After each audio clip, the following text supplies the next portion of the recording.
Hey, hello Asia. How's everybody doing? Oh, well, there's only one of you. One of you. That's because there's a 5-minute delay and you're not seeing anything just yet. But hey, we're here for the next stage of the final. And I'm going to try something different. I've got Wilds One's Alper jumping in with me, so there's going to be two of us, sort of, in a way. We're going to see how it works, because this is not a reward stream, so no one's going to get overly upset, I don't think. Hello. So say hello, Jack. Hello everyone, nice to be here. But first things first, you might want to check your Discord, I think the voice channel, for a moment. I did say... okay, let me just have a quick look. Yes, sorry to be a bum here.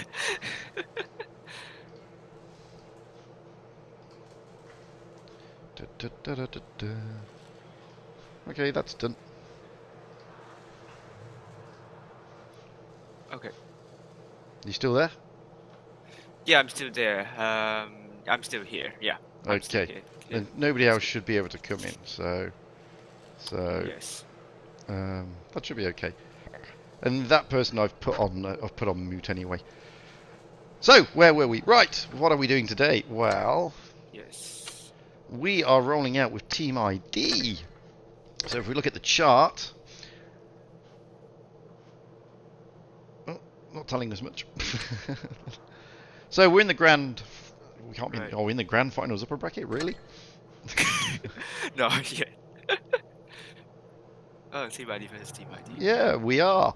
So we're rolling out first with Team ID against Team ID. They'll be rolling out on Which one is the first team? good question. Let me have a look. So Kampon and probably Gayem might are the remember the first team. names. This first team. So Team ID first team is Kampon and Gayem. Linked I Lanny. think Campen's team's the first team. Yeah, he from is. what I know. And yeah, the other team is their second team with Gramuxon. So that's who we're Yeah. going to be rolling out with today. That's who we're going out with first. Not got the tournament invite yet, but it's only there's 7 minutes to go, so we got quite some time yet.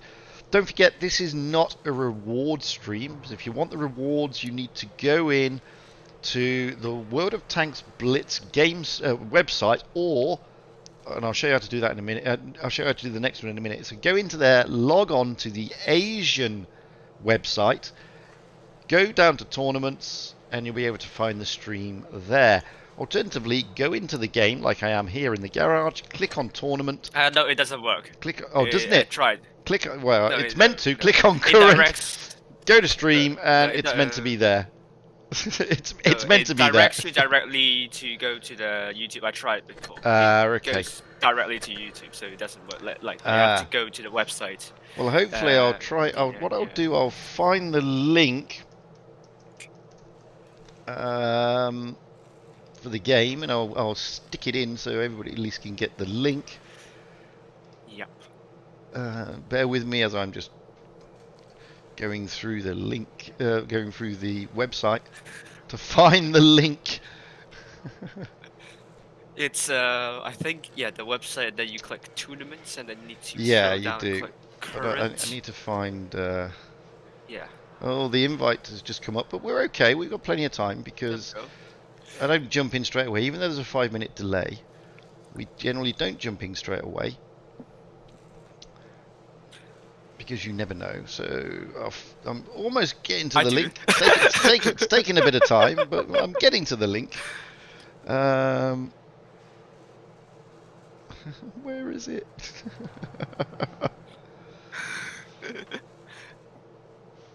I showed it on my stream though. It was like Okay, here we are. first Found the link. Oh, that's cool. I have found the link, so I'm going to stick that into the chat.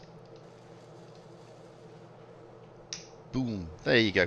There is the link that you need. Now, again, I'm facing some technical issues with logging into Asia, so I'm going via VPN. So you will see some frame drops because the bandwidth does drop. It does become unstable when you're via a VPN. So I apologize for that, but it's the only workaround solution I've got at the moment. Anyway, we've been invited to a room, so we better get in there. Let's go. So, as you can see already, we've got some players coming in. We've got just under 3.5 minutes before kickoff. As I said, it's still best of 5. This is the upper bracket quarterfinals final stage, Group 1. It's an interesting one because it's Team ID against Team ID, which is always interesting. And if you don't mind, I'm going to eat a fruit gum. In the UK, they're called wine gums, but here they're called fruit gums because What? yeah. Welcome to the Middle East.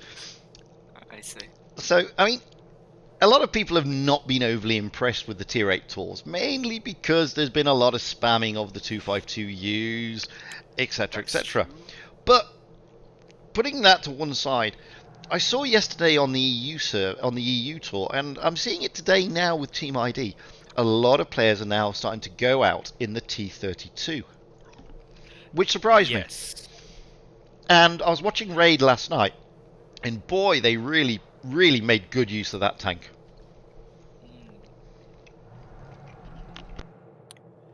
I mean, T32 is a tank that's really good in hold down, like with all the extra consumables and also the extra hit points. Yeah. It's kind of like E5, tier 10 E5 in tier 8, so I'm not surprised actually that T32 is getting some love. Though the gun could be a letdown, I would say. It can be, but the really armor seems to be very trolly on it. I mean, a lot of people have been struggling to pen it.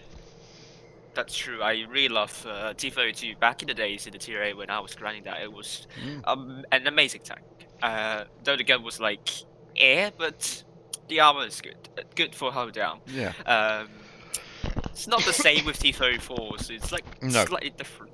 Yeah, it's not the same at all. So we've got about a minute and a half to go, so let's have a look at the teams. Don't forget, we are on Mayan Ruins. We've got Team ID's second team in the North spawn, and that is Isolette in a WZ1122. Not a bad tank. I mean, I like that tank. Last Ope in a Progetto 46. Playline in a 252U. Renamed User in a 252U. Uziki in a 301, a great tank. Van Persie in an IS-3, clearly a football fan. And Nakdo in a 252. Looking at Team ID's first team, who are in the South spawn to start with. Campon potentially in a Chimera. Gayam in a 252. No, Campon has changed to a 251. Lanny in a 252. Linked in a T32, as we were just discussing. Seemed to be a popular tank. Plurelica in a 252. Radioactive in a 301. Again, another very popular tank for the pros. And IDS in a T32. So, all to play for. Clan versus clan. Not really a clan war, more of an inter-clan war, this one. More like Juventus first team versus Juventus youth team. I mean, that absolutely. Happens, like, I mean, I think it's a tradition for them. Like they play like 60 or 8 and 70 minutes, and then they face one another. Like it's before in the preseason. So interesting. Absolutely. Well, I'm gonna. It's gonna be interesting to see, because when normally you play clan against clan, first team against second team, the second team always wants to win. And you know, I'm looking forward to this match, just because, not because of the meta, but because it's who it is against who it is. I mean, it's going to be an interesting one. Well, but they have the money locked down in the end. So. Yeah. So thinking of the strats here, I mean, a lot of teams like going toward, like spreading out on this map, trying to fast cap that C cap, with the majority of the heavies going not directly to A, but near to A. You tend to find, so it'll be interesting to see how they work this one out.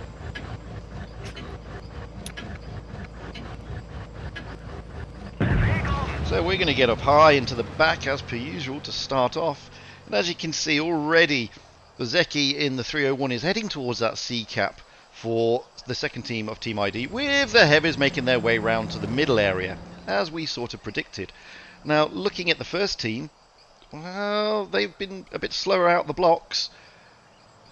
They're making their way effectively towards the A cap, with Campon now putting his engines down in the 251, and the rest of the team taking up different positions overlooking that B cap, which is interesting. So it looks like first team, they're not capping, so the second team have already capped C, so they're going to be ahead on the points with the caps. Nakdo is boldly gone into the B cap, notoriously difficult to cap on this map, especially in tournaments.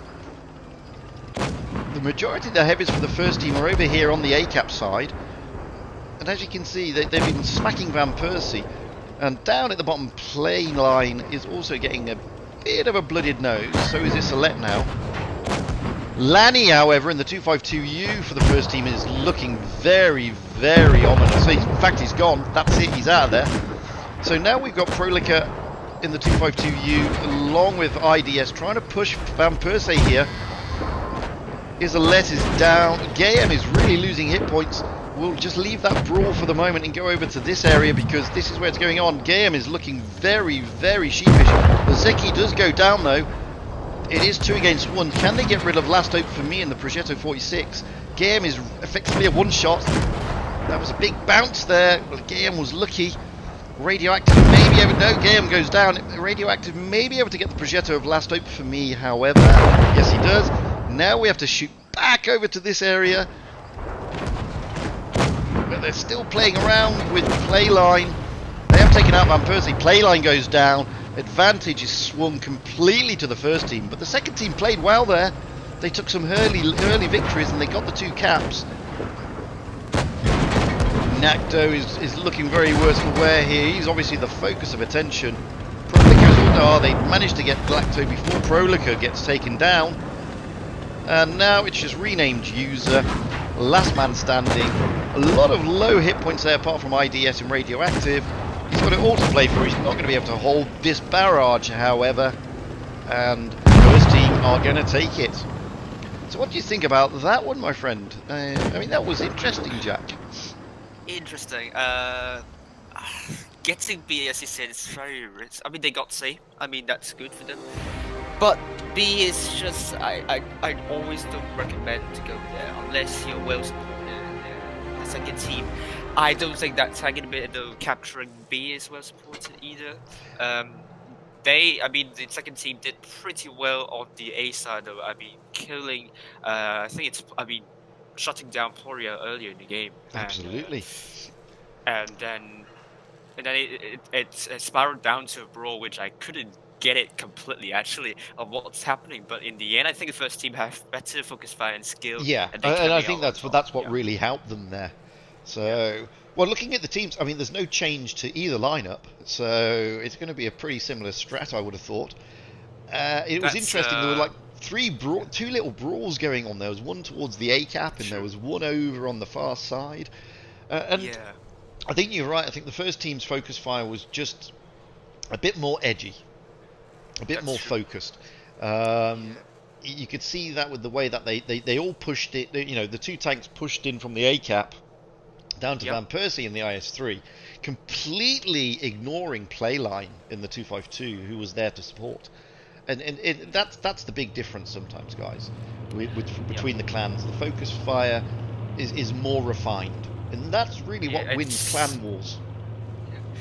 I think it's not just about focus fire. What ID did as well is what we call in strategy games the attack move. That means to assign tanks to certain tanks to focus on, and some of the other tanks to get the low hit point tanks. For example, you want the TD to shut down those higher hit point tanks, not the very low one-shot tanks, and then you want to assign the mediums to do that instead. So something like the kind of the robo assignment here. Absolutely. We call attack move. That's a term in Age of Empires. So.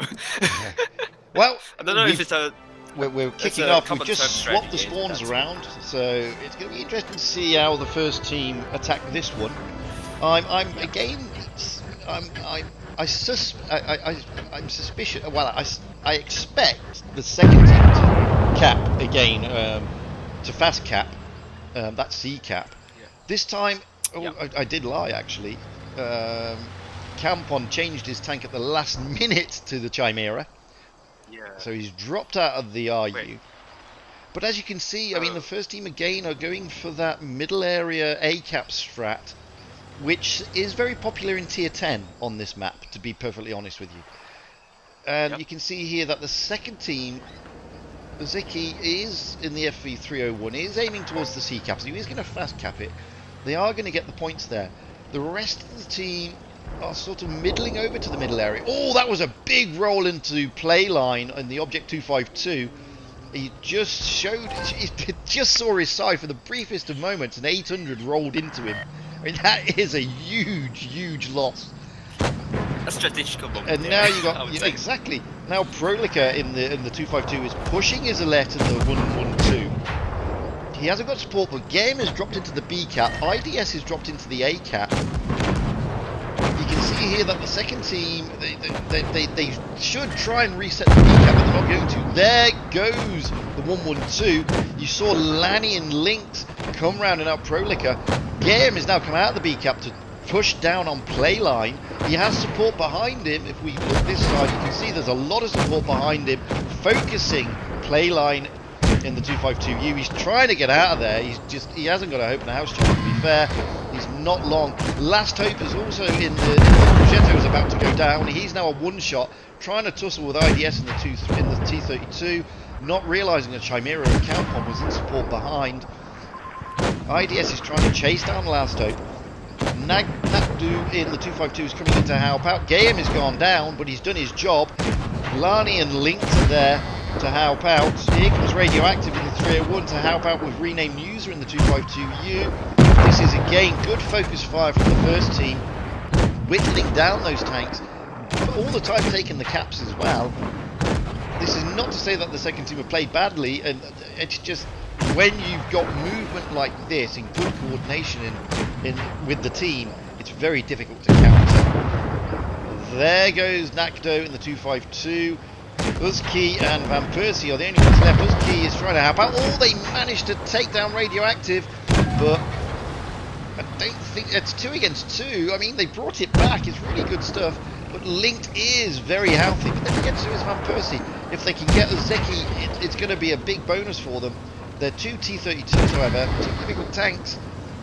Zeki is trying to get shots into IDS, but he doesn't manage it. He goes down, leaving the 2 T32s against Van Persie in the IS-3. I thought that was a great comeback from the second team there. They're going to lose on the points anyway, but they really did well. Here goes the coup de grace to Van Persie. No, he takes out IDS, but Linked manages to seal the deal just at the end there. Fantastic stuff. I mean, that was a great game. Much more focus from the second team. Really good stuff. The first team did push aggressively to begin with, let's be fair. And they weren't as cynical as they were in the first game, which led them to lose a lot of hit points. But really good stuff. I mean, I like that. And you can see the damage count between the two, 11,200 to 12,100. Not much in it. What did you think of that one, Jack? I was like say oh no at the end, because like Izuki, that time everyone and on the battlefield was so important for the second team, and it only to be let down by his greediness. To be honest, like just had to run away, and I think it was the IS3 can hold slightly longer, and then can just come back and create nuisance to the first team of ID. But I think what I saw about the second team of ID is that their formation is not good in the mid stages. Like it's pretty stratified, and it's not really like a good smooth arc, or what I say, the horizontal straight line. So that kind of was a letdown for the second team. But I couldn't get how they managed to put it back. But I presume because the first team, their focus fire got a bit slack towards the end, so yes, I think that was the case. That it got it close. But ID, the first team of ID, did really well to make crossfire into the crossing the crossing to fire to you on the second team. Nothing they could do about it, to be honest. Well, and shutting down, I think it was the tank. A 252U there, and then that B this time I think is well supported. So absolutely, all in all, first team good strategies, but they need to be careful not to go slack in the. Absolutely. So we're now switching maps to Naval Frontier. Second team is on the South Spawn, first team on the North Spawn, and as you can see, there's a lot of changes which we'll go through in the lineup. So, first team bringing in more 252Us this time, and a WZ-120, which is an interesting call. They've still got the Progetto and the 301. Second team, again, a lot of 252s. T-54 lightweight, 2 T-32s, and a WZ. So the first team is dropping their 252s, sorry, their T-32s, which is interesting. Now, I always find this an interesting tournament map. And you tend to find that it's generally, in some teams, there's a lot of action around the middle area, around the B cap, but some teams take everybody by surprise and try and fast cap the C. As you can see here, the second team is going to be overlooking that B cap. You can see the first team is positioned to try and get shots across as they moat, and Van Persie in the T32 does get shot as he moves across. They're moving towards the A cap, and as you can see, the first team is moving to have an overlook on the C cap and the B cap, which is sometimes what you see in Tier 10. You sometimes see in Tier 10 this movement where if you have a look at the first team, they're coming right round the back to rush these tanks because they know there's only a couple of them. T54 down straight away as Zeki is down. And this is the danger, because that area, you're very isolated. Is that an ammo rack? Yeah, it was an ammo rack, I think. Oh no. Which is not good. I mean, but you can see here, I mean, Campon pushing heavily now into renamed user. And the second team trying to rotate back round to their own spawn to try and help out here. Last Hope, oh, they get a good roll there into IDS, but Last Hope and the WZ is down. So they've lost 2 tanks now compared to the first team's 1 tank. Linked and the Progetto is now coming into help. It's a bit of a brawl here. Maybe they can take out Isolette, the second team, the first team. Yes, there goes Isolette. Again, good focus fire. Oh, but they get one back. Campon is down. That's a big loss for the first team. He's one of their talisman. Let's face it. Now they're focusing Gayam. You can see here they're really focusing. Wow, all 3 of them are focusing Gayam, completely ignoring Lanny. Sorry. Oh, but Playline goes down. But Gayam is a 1-shot, and there he goes. The advantage is still with the first team. You can see there that there's still a bit of a brawl with renamed user, and he goes down to Prolica, leaving Van Persie and Nakdu the last 2 standing. But it's not going to be, they're not going to be able to hold this. It's basically 2 against 4. The odds are against them. As you can see, Van Persie is being whittled down. Left in, there he goes, leaving Nakdu the last man standing, and it's all over. That was an interesting strat. If that was an ammo rack, that is, unbelievably unlucky. And you've got a feel for him there, Zeki, if he was ammo racked. I don't know if it tells you if he was ammo racked. It doesn't say. But the hit points got destroyed like. Oh no, he had 4 He had 4 hits received in 4 penetrations. And I mean, he was focused heavily. I mean, that was a great little strat there by the first team, coming right round and pushing through on that area. And as I said, if you've got tanks up there, and if you saw at the start of the game, those tanks were spotted, and if you know that there are tanks there, it is a very isolating position for those tanks if you've all gone to the A cap. And as you saw with the second team there, once they pushed through that area and took out the T54, the rest of the team have to turn and rotate back. And it is very difficult for them. It is very difficult. But 3 fantastic games. Yeah. But unfortunately, first team dominate against the second team, which is normal. Let's be honest. Yeah. It wasn't a question. And a lot of people say when clan against clan, oh, the other clan is throwing it away. I actually find the opposite. The second team always wants to beat the first team. I mean, that's reasonable considering like some of them would like to play for the first team, and that's their the chance to show to the first team caller that they are capable of being a really good tournament player. Absolutely, absolutely. Yeah. When we do training in the clan, first team against second team, and it's always the second. The guys in the second team want to get into that first team, so they want to shine. They want to show what they're made of, and not only that, they always want to show that they can beat the first team, that they are marginally better, and it always adds for excitement on those sort of things. That's true, though. I don't know, but let's talk a bit about the last game there, if you don't mind. Yeah, no, absolutely. Yeah, I don't think that inherently the second team's initial strat was on a disadvantage there. Like I think they spotted those kind of rushing tanks at a really late time. I mean, they should have sent someone to probably take a look at that that side as well. I mean, that's a lot what a lot of you clans do somewhat. I mean, I mean, in the end, there are like 3 tanks in that middle spot getting caught out of position, and just think that I don't. I think that it was just strategical positioning problem there in Yeah. the end. Yeah, they weren't prepared at all for the kind of the big rush from this first team fighting. So credits to the first team fighting, you would say, to that, and but also credits to the second team that they made it close with hit points, even though they lost the lightweight very early in the game. So Yeah, I mean, it was an interest. I mean, it was an interesting strat. I mean, the first team pushing right through that area was interesting, and it worked for them. I mean, it could have come undone. Let's be honest. Excuse me. It wasn't like they had, you know, lots of tanks on the battlefield at the end. I'm just going to drop the camera off. It wasn't that they had lots of tanks on the battlefield towards the end of the game. They didn't. Much like on the second game of Mayan Ruins, it did go down to the line.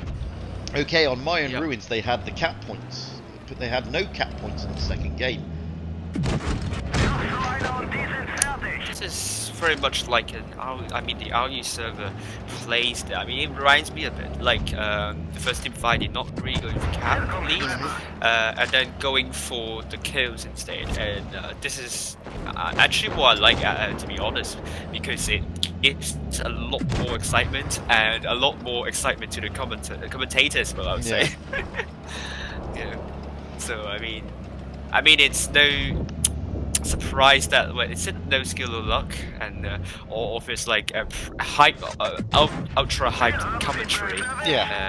In the like the RU clans, and you see why. Yeah, it is. I do find the games. I mean, I generally find, and in the guys on YouTube, etc., etc. You can comment on this. I generally find that in Asia they're very aggressive anyway. It's a very aggressive play style that they have in Asia, to be honest with you. Whereas in the EU, it's more strategic. It's not so aggressive. You do see clans be aggressive on occasion with their big pushes, but generally not as much as you get on, say, the Asian server. And I've played in a few quick tournaments in Asia, and they do appear to be very, very, very aggressive. And I've played in a few tier 10 tournaments on EU, and it's a little bit more. It's not so aggressive. It's more strategic, I would say, is the word I'm looking for. Unfortunately, I've not really played much on the NA or RU, so I can't really look at those. But I understand the RU is also an aggressive server, and the play style is slightly more aggressive.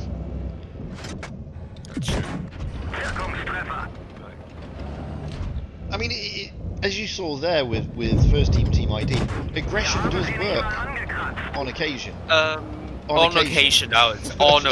I mean, that has to be emphasized though, because we saw. I mean, sometimes the pushes can be really effective, but sometimes it can come across as reckless when you don't have enough information to make the push. That push can be well received, and I think EG is a specialist on this one. Like they will try to stop your pushes and will make your pushes look like I don't know, a variant. So, I mean, yeah, that could work, but I mean, what RU servers, the RU clans have done, they don't rush it immediately. They probably work for the information, wait for a bit, and then they decide to push it in the end.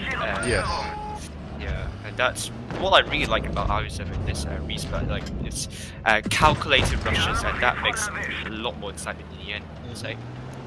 Well, yeah. So sometimes they do make some initial rush, which can backfire massively. Yes. Well, and this is the thing. I mean, when we do training as a clan, we train a lot on calculated pushes, where to push, when to push, how to push, and whilst the pros make it look easy, it's actually not.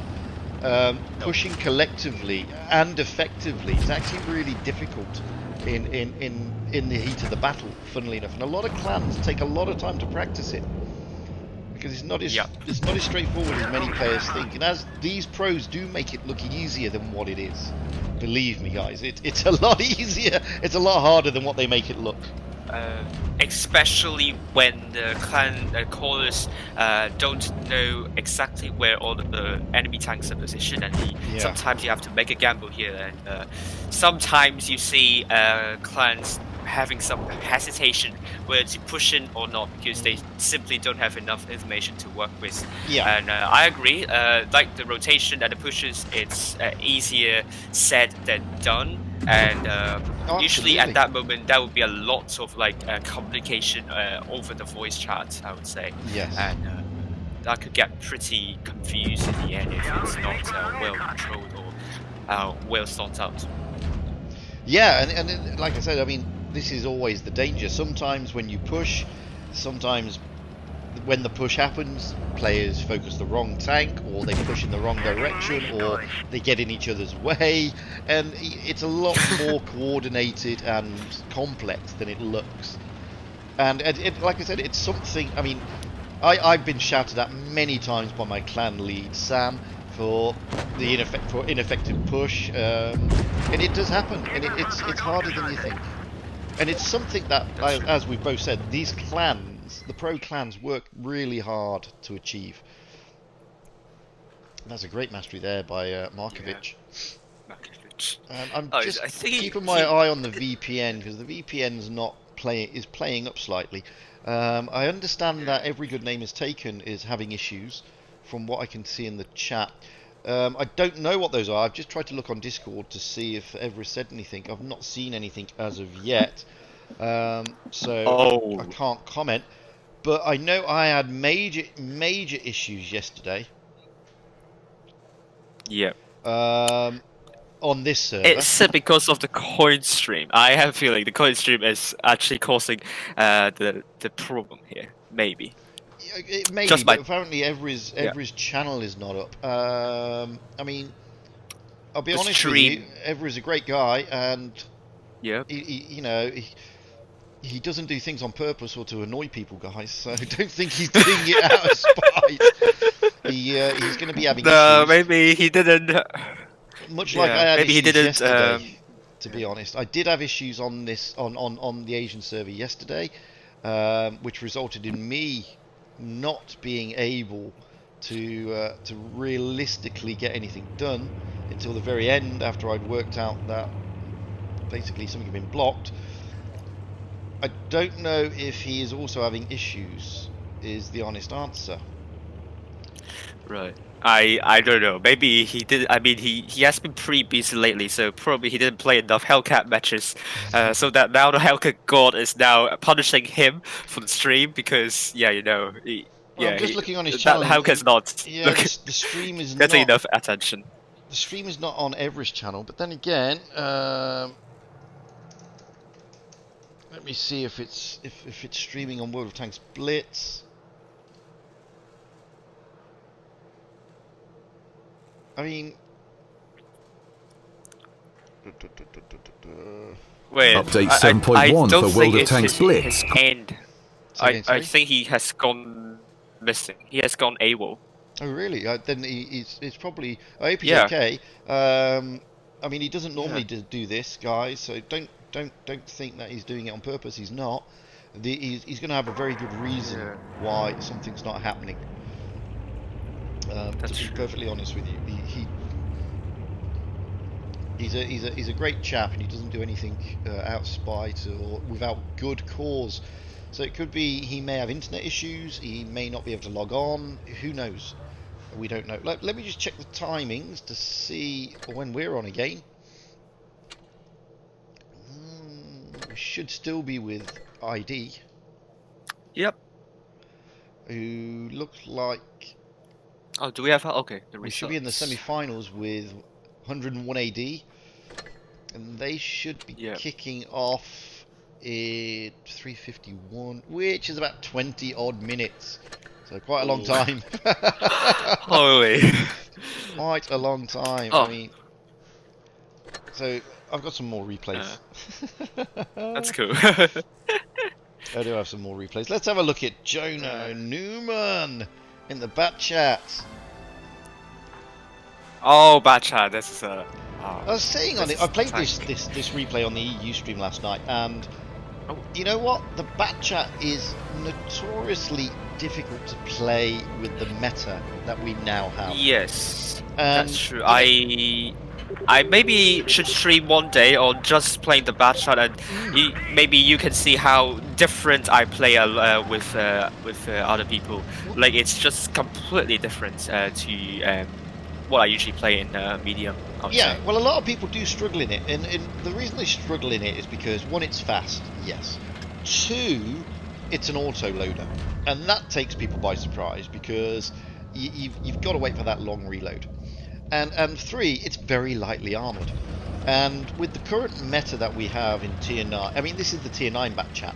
So if you look at the current meta that we have in Tier 10 and Tier 9, I mean, wow. It's always been a difficult tank. It's now a lot harder.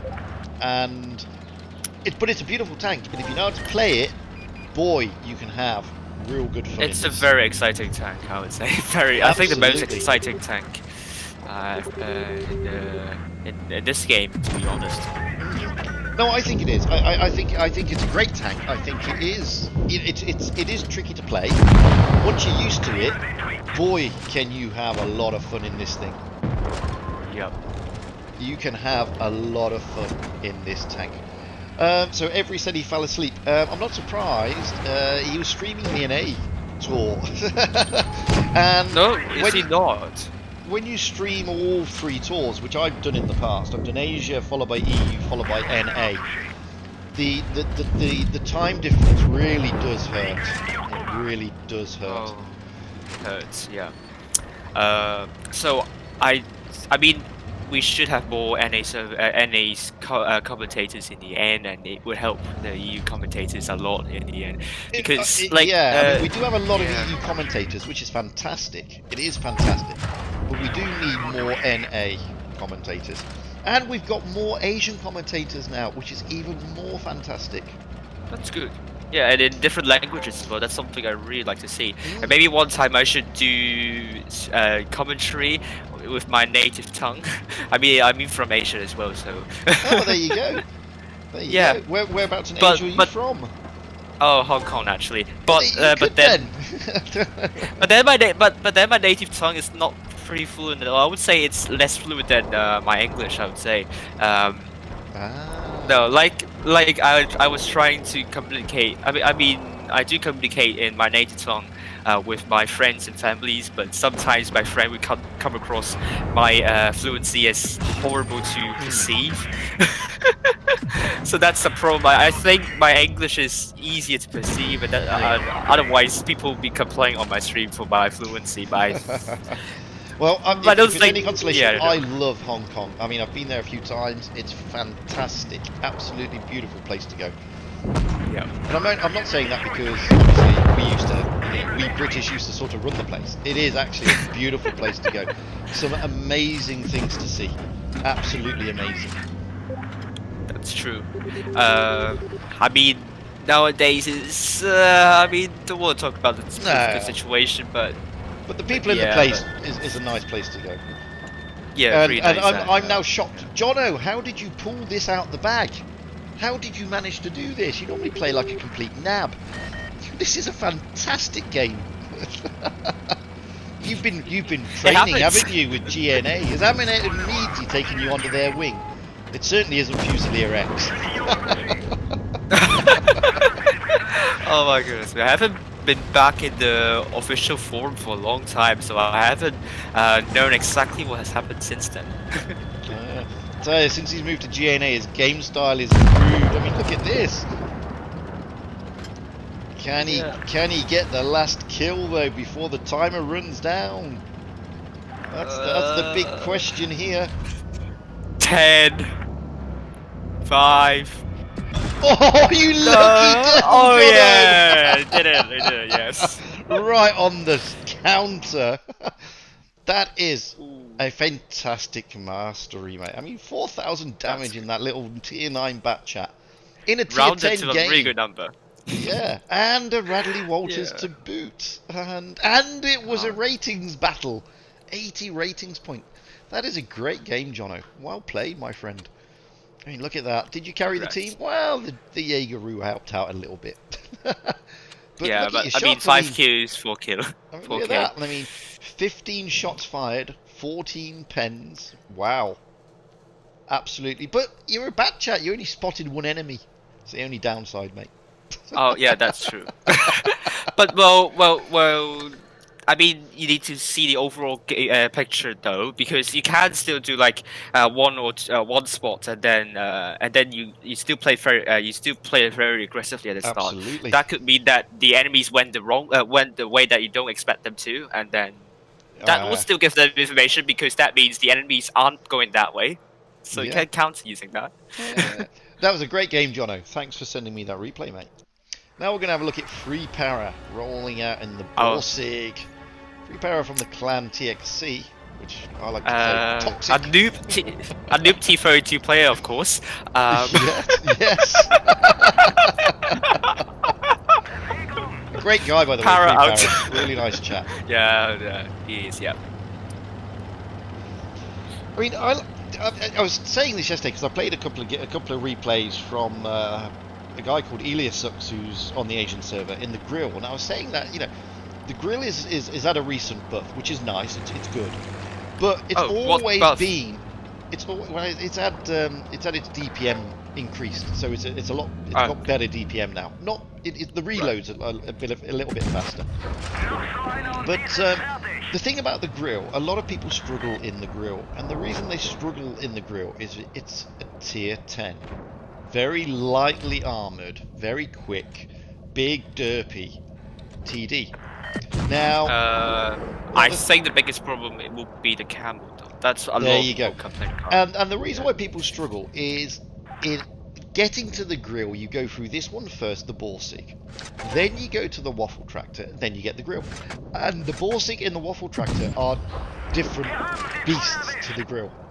I mean, these tanks they're better camo profiles. They're lower down. They're squatter than the grill. The grill is quite high, funnily enough, and that doesn't help its camo profile, because you can sit behind certain rocks in a grill and still be spotted, whereas in a Borsig and a Waffle Tractor, they're much lower profile, and it does help, funnily enough.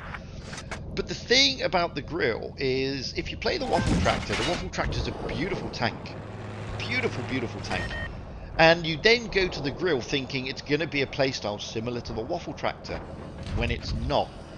Because the Waffle Tractor has different armor, funnily enough, and it can bounce. You can bounce things in a Waffle Tractor. Ooh, I didn't know that. Yeah, no, I've bounced quite a few in a Waffle Tractor. You can bounce in a Waffle Tractor more than you can a grill. But I mean, but I always said the grill's meant to be tricky, guys. It's a tier 10, and tier 10 tanks are not meant to be easy. That's why they're tier 10. Well, unless it's T62A. Well, there is that.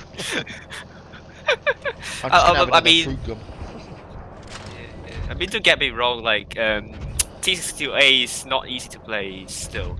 I heard guys saying IS4 is easy to play, but I think it's not, because it's slow and the gun can be pretty upsetting at times. So I think it's still somewhat difficult. Well, the IS4 is an interesting one. For clan wars, I mean, you're talking good players when you get into top clan wars, and if you're looking at what's the easiest tank to introduce you to tier 10 clan wars, then probably IS4. But don't forget, you're talking relatively good players hopping into serious tournaments, and it is the easiest tank in that respect to play. Normal games, it's different, and the reason I have to differentiate the two. When you get into clan wars, because the players generally are good players, they know where to aim and they know where to shoot.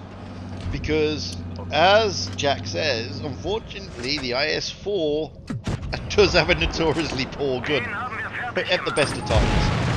It's good fire, good HE shell. Did you see that? That was a really good one over to the back there. And that's the thing with the IS4. And you generally find that I mean, the two tanks there's three tanks I generally play when I roll out with my clan, and it's either the E5, the WZ113, or the IS4, and the mouse and the E100. I'm a heavy player, so they always stick me in a heavy tank. Yeah. Yeah, I mean, well, I forgot what to say, but that's just, I don't know. The IS4 is not the easiest tank to play. Not the easiest. In randoms, no. In randoms, no. I do find T62 easier than IS4 personally, but maybe because I'm a medium player at the start, so that could explain why. I don't have the ping sat here in Dubai on the EU server to be muted. Oh, bless you. Bless you. It's very dusty out here today. Oh, is it? Was there a sandstorm? Was there a route there? It's windy. There's no sandstorm. It was very windy today. Okay, that's.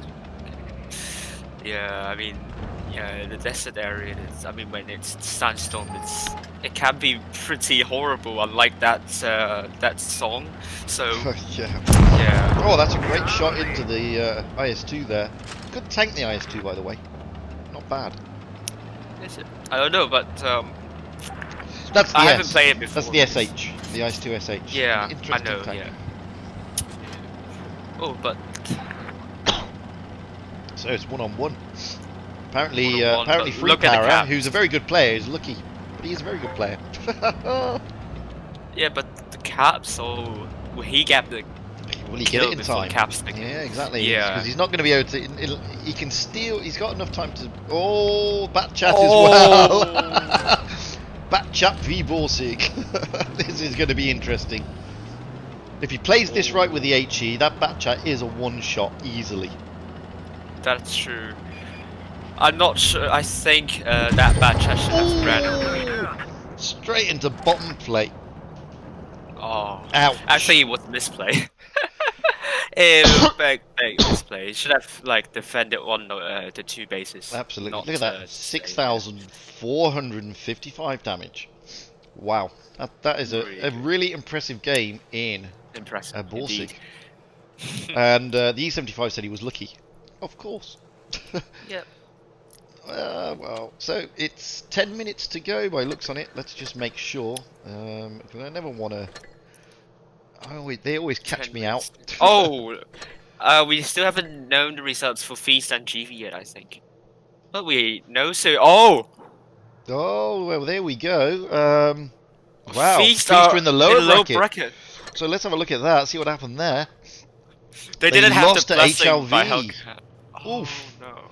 3-1. HLV turned Feast over. Yeah. I blame every good name second for being late.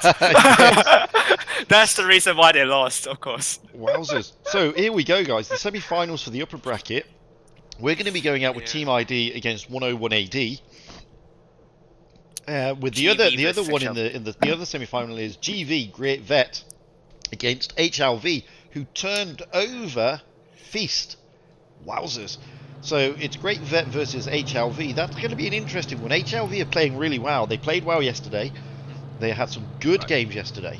But Great Vet, that's a team to look out for, guys. They've not been playing badly at all. If you look at their run-in, they turned over 101 AD, who have also been playing very well. Yep. In the group's finals yesterday. And they've just beaten XR in the quarterfinal to get into the semi against HLV. HLV have been playing very impressive stuff, as you can see here. They turned over Feast yesterday 3-2, and they've just turned them over again 3-1. Interesting stuff. Yeah, I heard that HLV is a very strict Japanese clan, so I suppose their discipline is pretty good, and also their psychology as well. So congratulations to them for overcoming Feast, and let's see how well they're going to go Absolutely. tonight. And if you look at Team ID so far, Team ID first team haven't lost a single match. 3-0 against 7 Kill, 3-0 against Act 1, and 3-0 just against Team ID's second team. So I mean, Team ID's technically lost games. Yeah, technically yes, they have. I mean, their second team, they've done pretty well. I mean, they turned over G, which is G Style 9, 3-1. Beat XR 3-1. Then just lost to their own clan 3-0. And they've got Act 1 coming up in the lower bracket on the final stage. I think they can do it. I think Team ID can do it. With this performance. Yeah. Like Act 1, I kind of stream of the matches against XI was just... No, I was very, very critical about that game. For Act 1 especially as well, so... I don't know.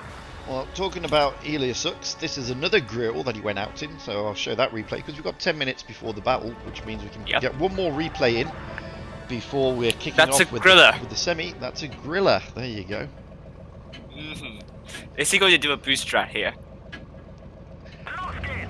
I've actually seen this replay, and it's impressive. Boost strats, definitely.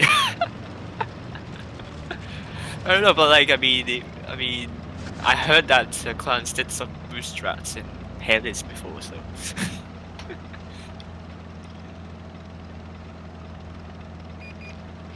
No, I can't remember how you make the map lower. The map is too big, I think. Is it? Oh, there we go. There we go. I worked it out in the end. Oh. Because I don't play PC, it's difficult for me to remember which one's which. All right. Yeah, I thought you were talking about Hellas itself being too big, which I seriously doubt whether that was the case. Yeah. I mean, I was saying this yesterday because I showed this one last night in EU, and again, on Hellas, this is a really nice spot to be in a TD, guys, in a random game or a supremacy game.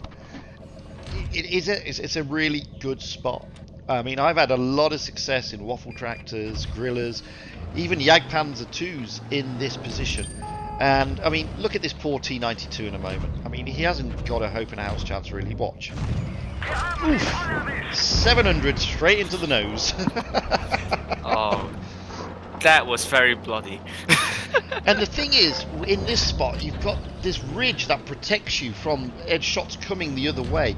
You're quite exposed. You can be exposed if they're surrounding you like this. But it's a lovely position to be in. Yeah. Sure. Let's see. It's like I was watching. It's like the tournaments. You'll tend to see in the tier 10 tours. And again, last night they were doing it in the tier 8 when they had this.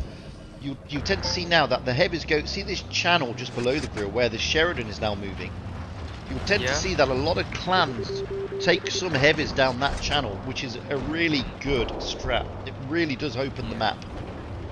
That's true. I always do that actually in randoms in a medium or a heavy tank. I seldom go to the corner actually, and because that's a really good route to ambush the enemies, and that could surprise, for example, your tanks like that at the back. And, So, I mean, this map, by the way, this is my suspicion. This is actually the Wastelands map remodified. I doubt, because it's not the map where you can go like both ways. What's really good about Wasteland, in my opinion, is that it doesn't matter where you go. Like, you can go left, you can go right. It doesn't matter whether you're in a heavy tank or a medium tank or a T. And that's like the really good thing about Wasteland. I did like Wastelands. I know a lot of people didn't like it because they didn't like the dust effect, but I liked that map. I thought it was a nice map. Yeah, I think so. Just what I said. I mean, it doesn't matter where to go. I think that's a lot more uncertainty. And since then, I think Wargaming couldn't recreate a map that is like that. Like going whichever side you want, whichever team wants to go. Don't think Hellas is one of those. No, I don't think it is. I don't think Yukon is one of those either as well. So I do like Yukon. Yeah. It's a nice map, but I do think it's if you go down away from the sort of woody, the log townish type area towards that waterfall, it's a lot better that way. I love that map. But Yukon is like Port Bay and Lodge, I would say. I always say like that because you go to that corner and then absolutely. I don't think it's overly a balanced map, to be fair. And when I did the review No. on that map, I said I don't think it's 100% balanced, but it's a great map. It's a lovely map. The for tournaments, one of the maps on the tournament line that I think is not a great map is Dead Rail. It's a great map for randoms, not a great map for tournaments, because it's very difficult to relocate basically and rotate around the map. It's a tough map for tournaments.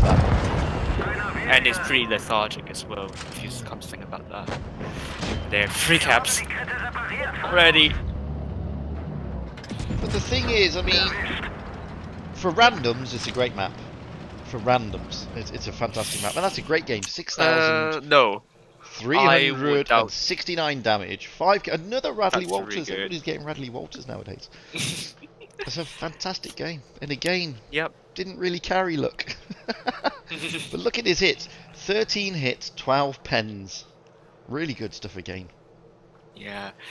I was saying, like, I was disagreeing with Dead Rail being a good map in randoms, just because it angers you a lot easily. It angers you very easily, actually, because when some of the random players just camp in the corner, it's just that's the annoying part of that one. Yes, it's so annoying. Yeah, it's so annoying, and the Dead Rail actually, I mean, there's no punishment in doing that as well. So that's why I don't think it's a good map for me in randoms either, because it's easy to be isolated if your team is being so defensive and passive and just it's just one of the maps that Well, we're now about to jump onto a map that I'm not a big fan of, Dynasty's Pearl. I like it for tournaments, not a big fan in randoms, especially if I'm in a TD. Oh, TD, that's true. That's true. Looking at the teams, I mean, we've got Team ID on the south spawn and 101 AD on the north spawn. Looking at ID's lineup, I'm thinking probably that's a town strat. Yeah, that's not C, is it? Really? It's a non-tupo 252s across the board. Non-tupo, that's like a record. Non-tupo. And before we have a Dacupo T52s across the board, and hopefully not Quattro Dacupo. Absolutely. And if you look over at 101 AD, I mean, they've got a similar lineup. It's going to be a big brawl with the 252s. Both teams have got 2 tanks there that are good gun depression, good haul down. But, I mean, I would say Team ID with the 301, the 46, potentially the 32, could be looking at overlooking that C cap area, but certainly not going to be brawling there. And then you've got 101 AD with the Defender Mark 1s. They've got 2 of them. They did have a Carnarvon a minute ago, but they've dropped that out. That again, because it's a tech-tree tank. Absolutely, and that's again, why you drop it out. You're looking there realistically. You're either looking at a full-on push on the C cap, or those objects going into the city with the defenders going to overlook the C cap area to get those spots, because they haven't got. I mean, they've got great DPM, they've got relatively nice armor, and they've got really good gun depression, but they're pretty exposed in a city. Let's be honest. It's going to be an interesting one, this. It is going to be an interesting one. I think we're going to see a brawl in the city area. Actually, I would disagree. I think teams will still go for city. I think this is still... I think so, because like the 252Us, I mean, there are lots... I mean, the terrain is really good for Defender, Mark 1 and 252Us. It's great for that, but is it good for the 252s with their depression? They just struggle. Yeah, but then you can... I mean... You can still work with the terrain, I would say. I mean, I still go there in IS4, and it's still fine for me. It's not too hard to work. I would say. Wow, we'll find out in about 20 seconds. I mean, every time I've played on the Asian server on Quick Tours, a lot of clans favour the A cap for some reason. And now, if you're in a tier 10 battle on EU, clans favour looking and sending a mouse on this map to the B cap.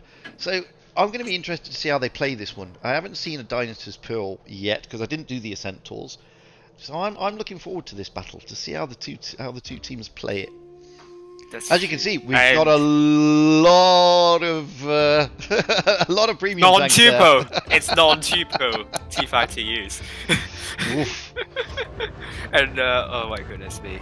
I mean, I hate to see that. Really, that's just against the nature. This is one of the things I've been saying. I mean, Tier 8, yes, there is an argument that it is pay to win because of all this, but if they were, I mean, I like the Tier 8 format because a lot of clans can play it, but if they were restricted to, say, 2 or 3 premiums, that would make it a lot different.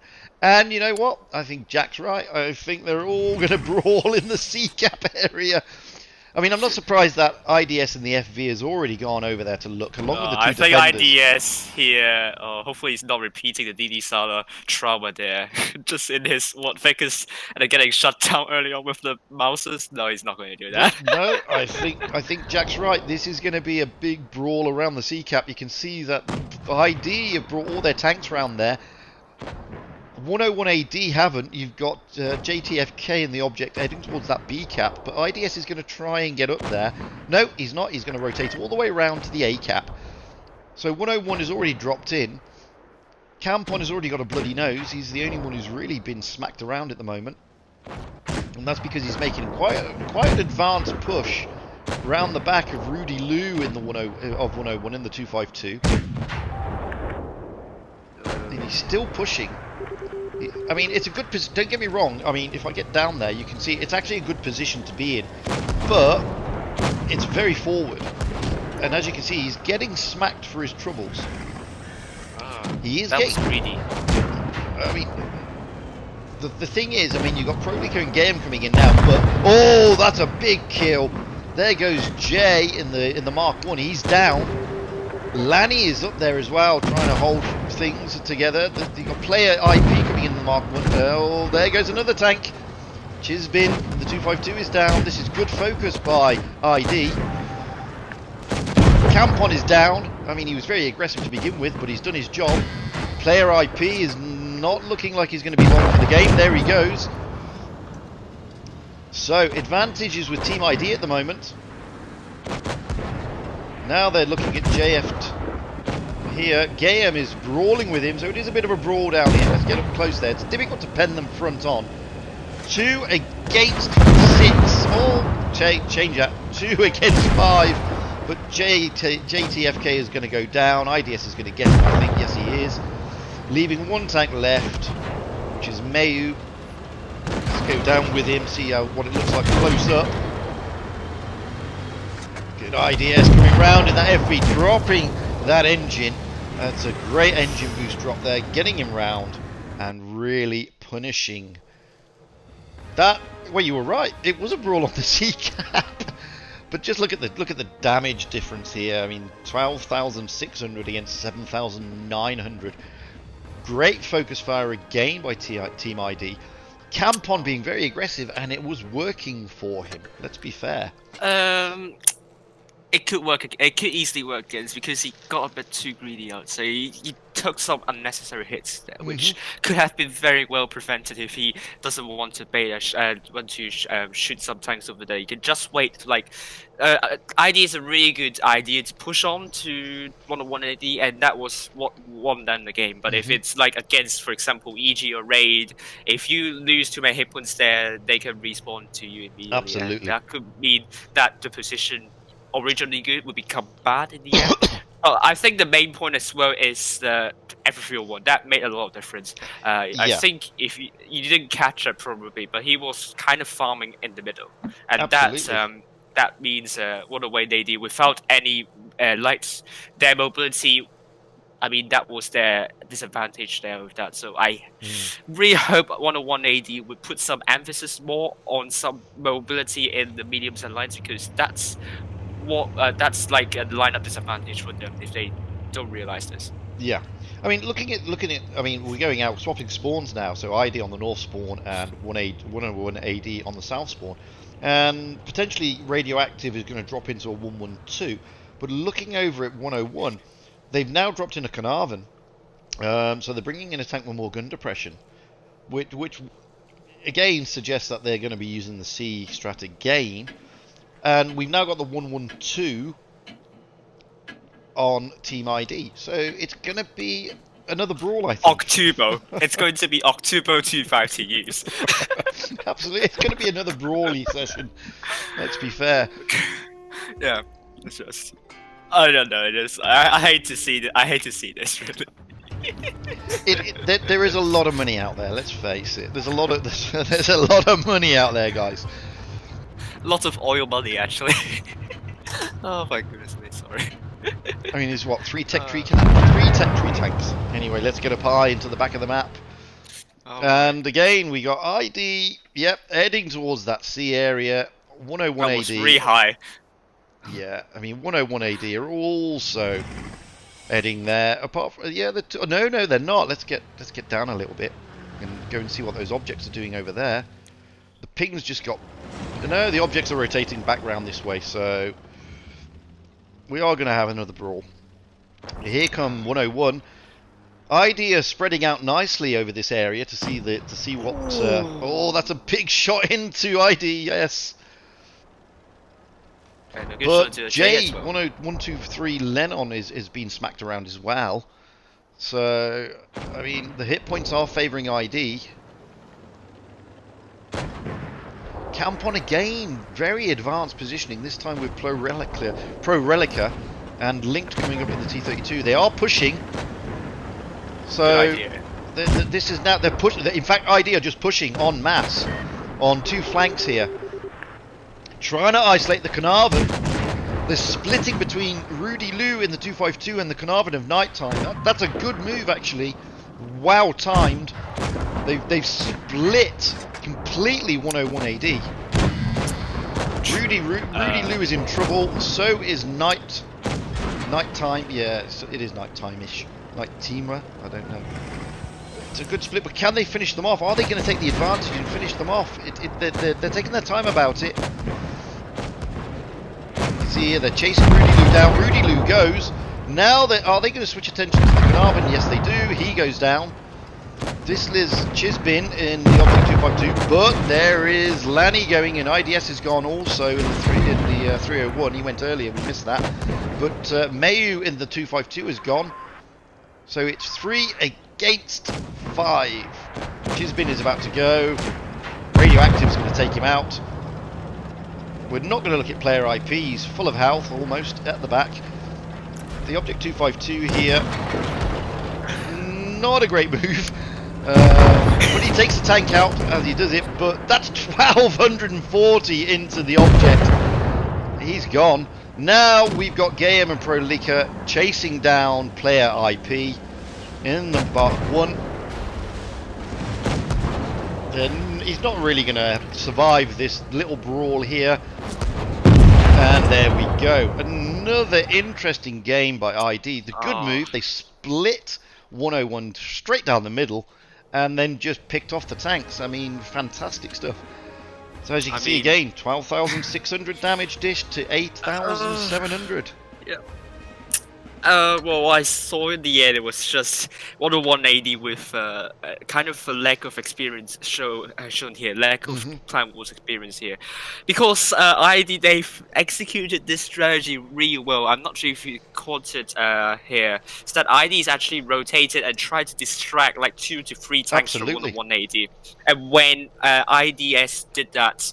That gave the heavy tanks in the park to push in, and that was brilliant. And just that means I was able to sever the forces of 101 AD and focus those isolated tanks, and it worked out really well. And once again, 101 AD with no light tanks to contend with, that I think is again a lineup disadvantage there. It just reminds me of EG versus Legion back in the the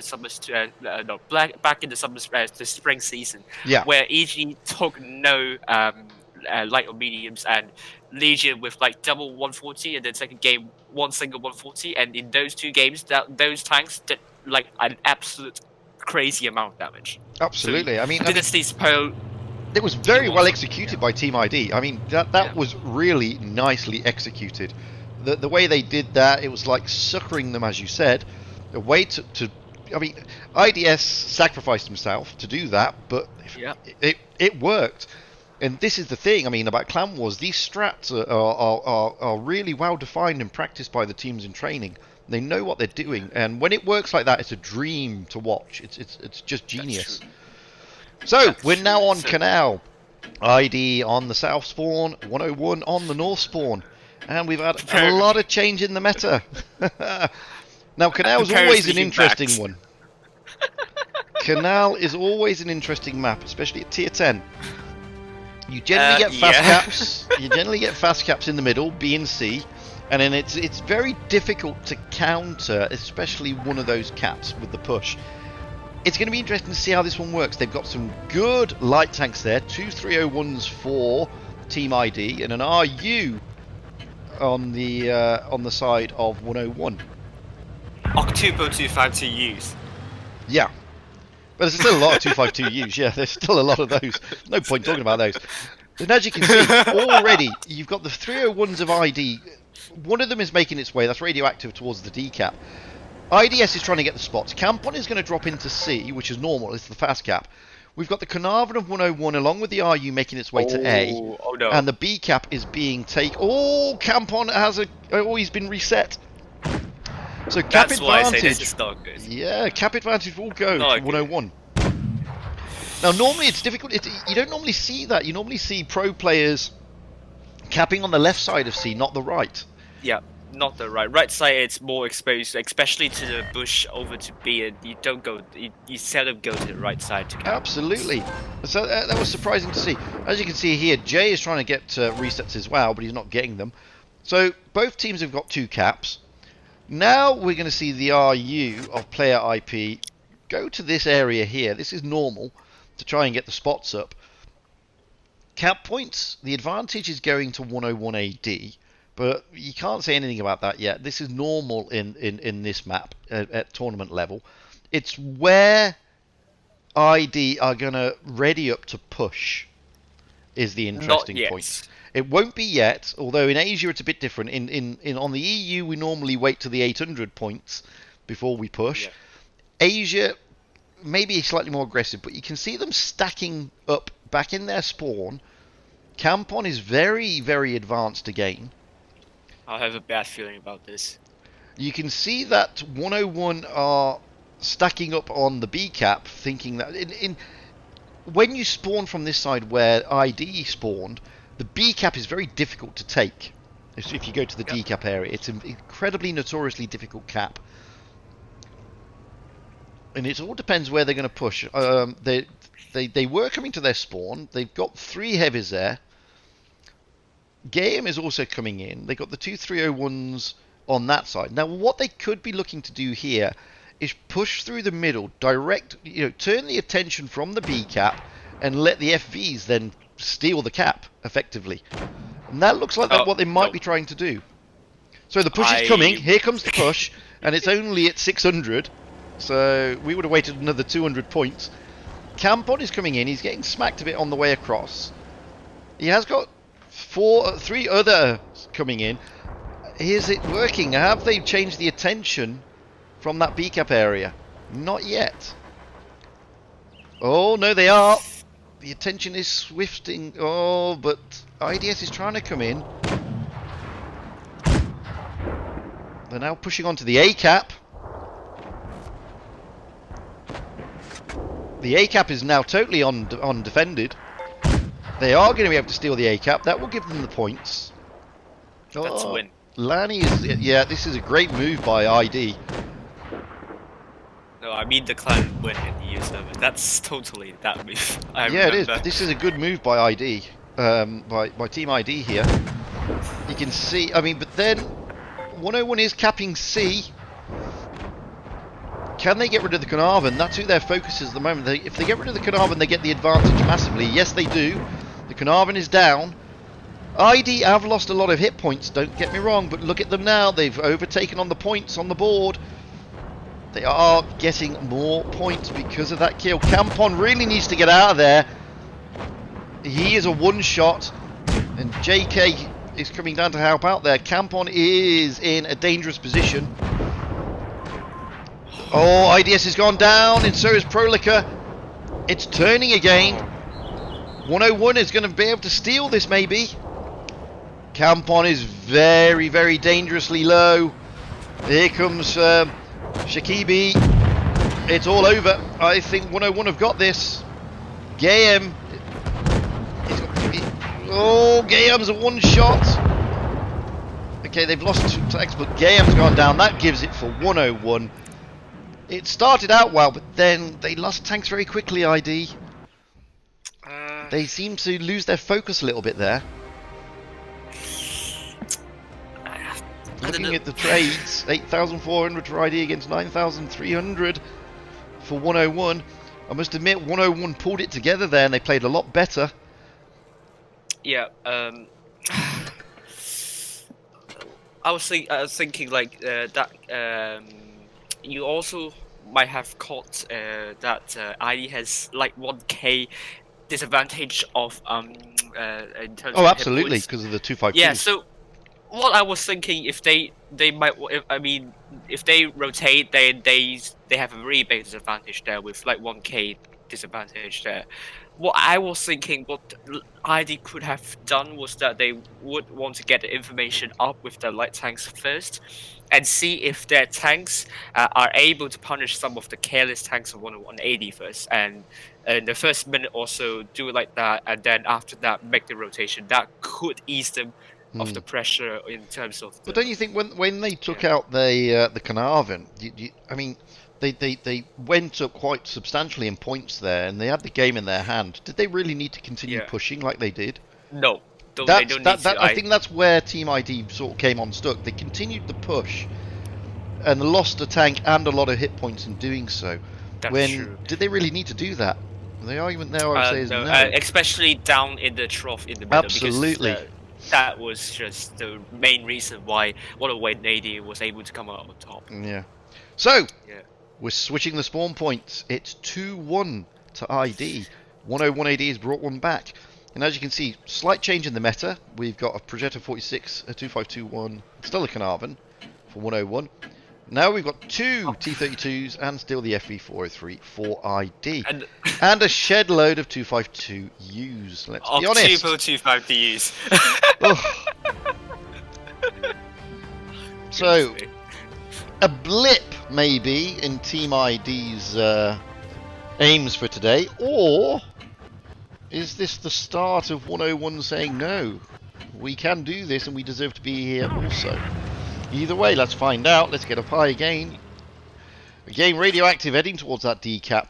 The rest of ID... No, he's not. He's going to move away from the decap area. ID are going for B and A, which is not that surprising, let's be honest, when you spawn from this side. Radioactive and player IP. Now, Radioactive, he's very far forward there, trying to get the spots. You got the rest of 101AD. They're fast capping C, but they're not going to cap it quickly enough. They are going to go down on caps. They've finally got into the D cap. Linked has managed to spot up somebody. He's got smacked for his troubles. So again, first blood going to 101. 101 stacking it up over on the D cap area. But as I said, ID are going to be having the advantage on the cap points. Now this is more like a tier 10 strat, where you got these Object 252s just sat here behind the B, although Campon is moving away and leaving Lanny on his own. Linked in the T32 is there. You're going to see some tanks rotate to that right-hand ramp where Linked and Pro Relica are going now. So, ID now have the advantage. The game is in their hands, effectively. They don't need to do anything. 101 now need to make all the moves. They're the ones who need to push, and they've got to find that weak spot somewhere. ID don't need to do anything. But I have. Oh, that's an aggressive move by J123 Lennon. Let's get over there quickly. He's coming right round. Oh, no. He's trying to get spots. He's got player IP behind him in the RU. I mean, he's in a good position here because it is nice and hauled down, as you can see. You're not going to be able to get shots onto you here. And he's trying to get the spots. The only thing he's going to spot is Lanny because it's the only thing who's there. You can see what ID are doing. They're rotating to that ramp. They're blind shooting across the map. 101 have rotated back towards their spawn a couple of tanks. I say a couple, it's only one actually. Oh, Lanny sticks his nose out when he didn't need to.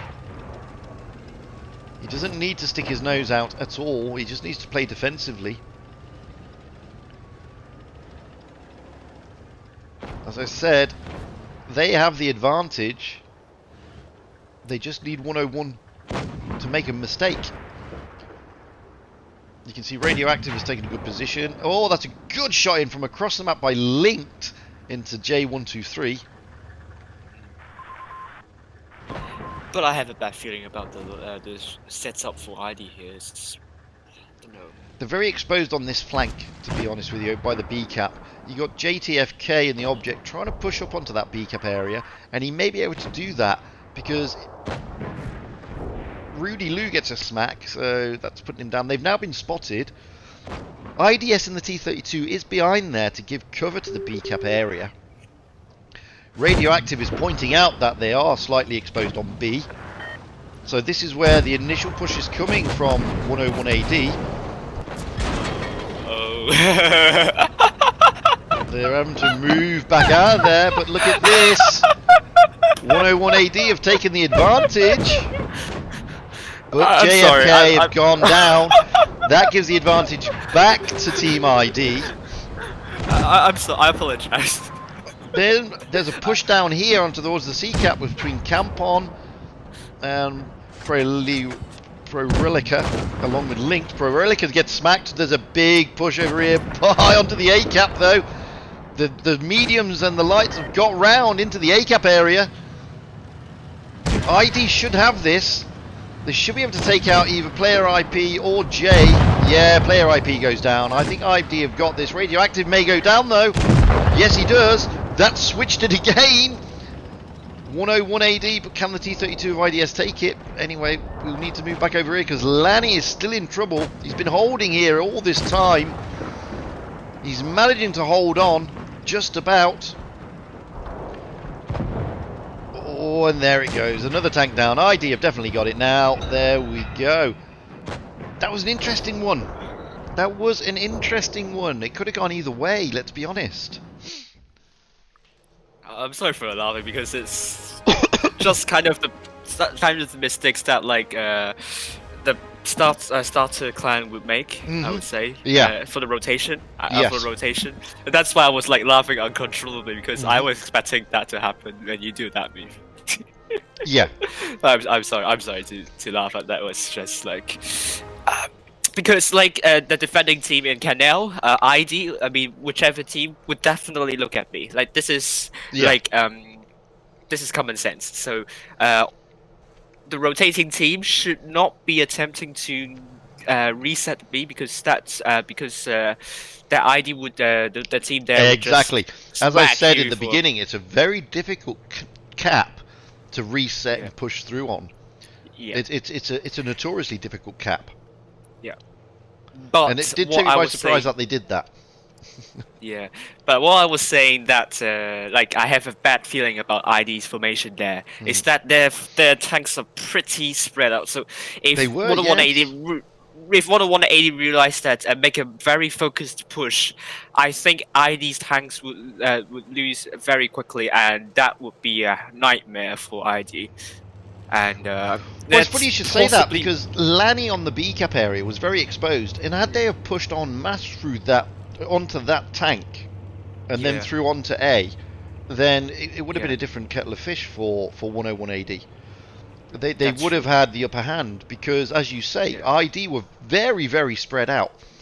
Okay, the T-32 was helping Lanny with Overwatch, but they could, if they would have gone through and pushed on Lanny with a couple of tanks with the objects instead of coming up through the middle like they did, if they would have come round with the medium in the light of the Progetto and the 251, send the 252s into B to take on Lanny with the Progetto and the 251, then moving to A, then it could have been a different game. You would have forced ID to actually rotate very quickly, and they were not in a position to do that, I don't think. That's true. I mean, they have like 2 caps. Both of them have 2 caps, and they've like less than 80 cap points of difference. Absolutely. So 1 kill would swing everything around. So they don't need to Absolutely. get a B at all, actually. Yeah, they just needed just to need a push kill. Lanny. They just needed to kill Lanny, who was isolated on Yeah. his own. Interesting call. So, as you can see there, the damage count 9,700 to 8,000. Team ID clinch it because it's best of 5, so it's the first of 3 wins, and they clinch it. Looking at the current scores on the doors, we've got in the final stage. So I don't know The how current HLV. store. Yeah, scores on the doors. So HLV lose to Great Viet. That is a shocker for HLV. Wow done, Great Viet. Fantastic. I think they stuff. lose intentionally to face Feast. Well, that's who they're facing next. They are facing Feast in about 30 minutes. I don't think. I think this HLV and Feast just play each other fully without stopping. Yeah. So they lost there to Great Viet. Really well done, Great Viet. That's a big scalp for Great Viet there, and they must be very happy with that. We saw Team ID, so they are going to be up against Great Viet. So we're going to see some good stuff there. That is the finals of the upper bracket, starting in about 30 minutes. That is going to be an interesting one, guys. I'm looking forward to that. I haven't watched Great Viet yet.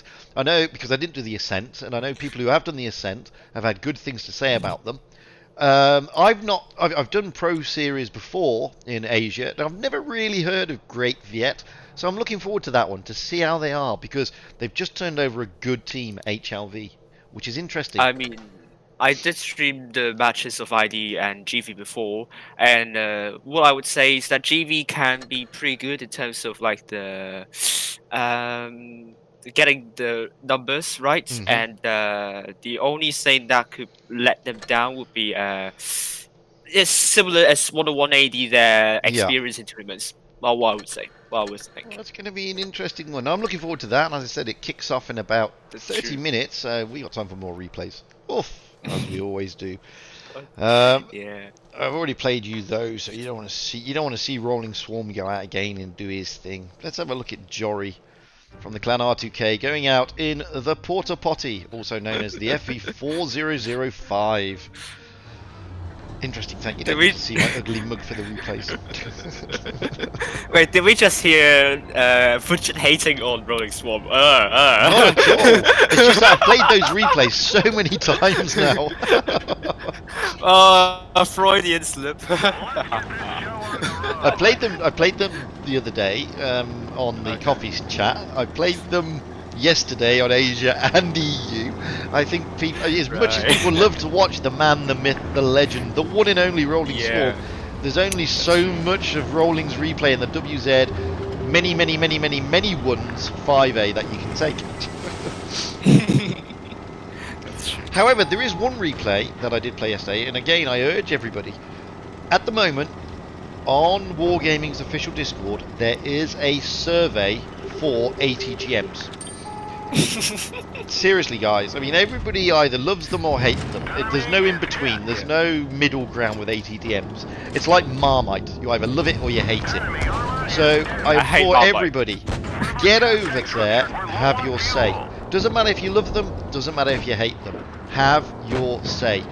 Wargaming are trying to find out realistically what the big hoo-ah is with these tanks, and they're asking you, the players, to have your say for a change. Sorry. So, just do it, yeah? Do it. Just do it. Get Jory sporting his nice pro camo in a Porta Potty. It's an interesting tank, to be fair. 4, 5, yeah. It is an interesting tank. In the right hands, it is a dangerous tank. It's got a lot of DPM.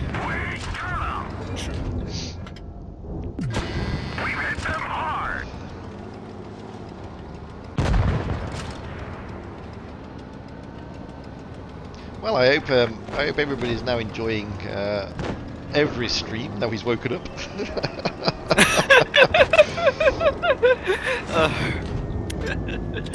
The Hellcat God definitely punished him for that. Oversleeping. That's what happens when you do North American live streams. It can be difficult, Very wary, to say the least. Yeah. So It I can hope. I be. mean, yeah. I really do hope, like in the future, no new streamers will be able to do that because it's just really it disrupts your sleep schedule so much that it's just not worth it. Yeah, it does. It's hard work. I mean, I've done it, and I've said I won't stream NA again, because for me it's like 5 AM in the morning that they kick off. It's just a killer. Yeah. I mean, at the moment, Asia for me is 3 o'clock in the afternoon, and the EU is then 10 o'clock in the evening. And if I then stick in North America at 5 in the morning, I'd just be dead on my feet. And as much as I'd love to stream North America, it's just the timings are just a killer. They really are. That's true. That's true. Don't forget, I'm only 2 hours in front of Every. So if it's 5 AM for me, it's 3 AM for him to do North America. Still free.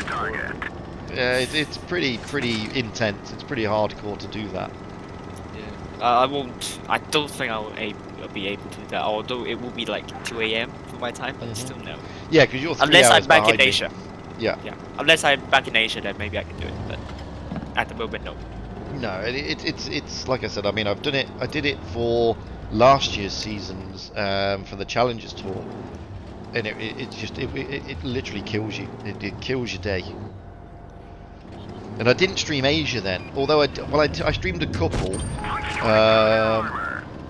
because PK was the main streamer and he disappeared halfway through because of I don't know what it was. He had. Oh yeah, I think it was like mental health issue. I can't remember. So I had to do a step in. In Asia's not too bad for me, as I said, 'cause it's 3 o'clock in the afternoon where I'm sat. But North America is just a killer. It's just an absolute killer. Right.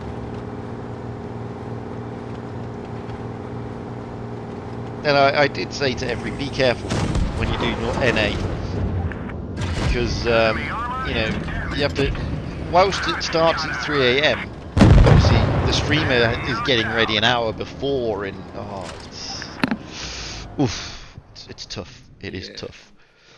Look at that. 7,167 damage, 4 kills, no Radley Walters for Jory this time, and a mastery. Well deserved, of course. Good. Yeah. I mean, he didn't carry the team at all there. Yeah. Yeah, Watanabe said that he has. I don't know. I call it Dave for now. They have a replay for you. Who's that? Where is it? Watanabe, you. Dave. Okay, Dave. I assume. I don't want to assume gender, so. Where is it in the replays? Yeah. Ventum Regulus. I don't know. Okay, let's have a look. I'll stick it in there and see. Yeah. This one has just come in, so it's Phantom Regulus. He's on the Asian server, by the way. Right. Oh, Lycan. In a Lycan. Oof.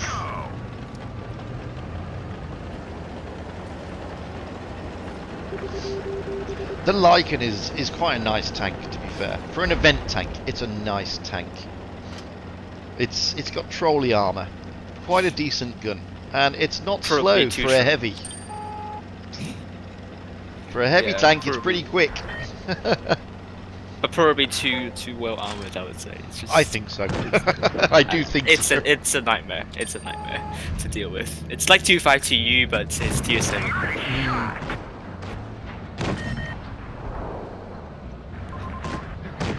But I guess a lot of people will be complaining tier 7 tournaments anyway, actually. Well, tier 7. I mean, the only tank that's really going to give it a hard time, massively a hard time, is the Smasher. Yeah. Which is probably why we're never going to see a tier 7 tournament. But you have tier 8 tournaments anyway, so anything can happen.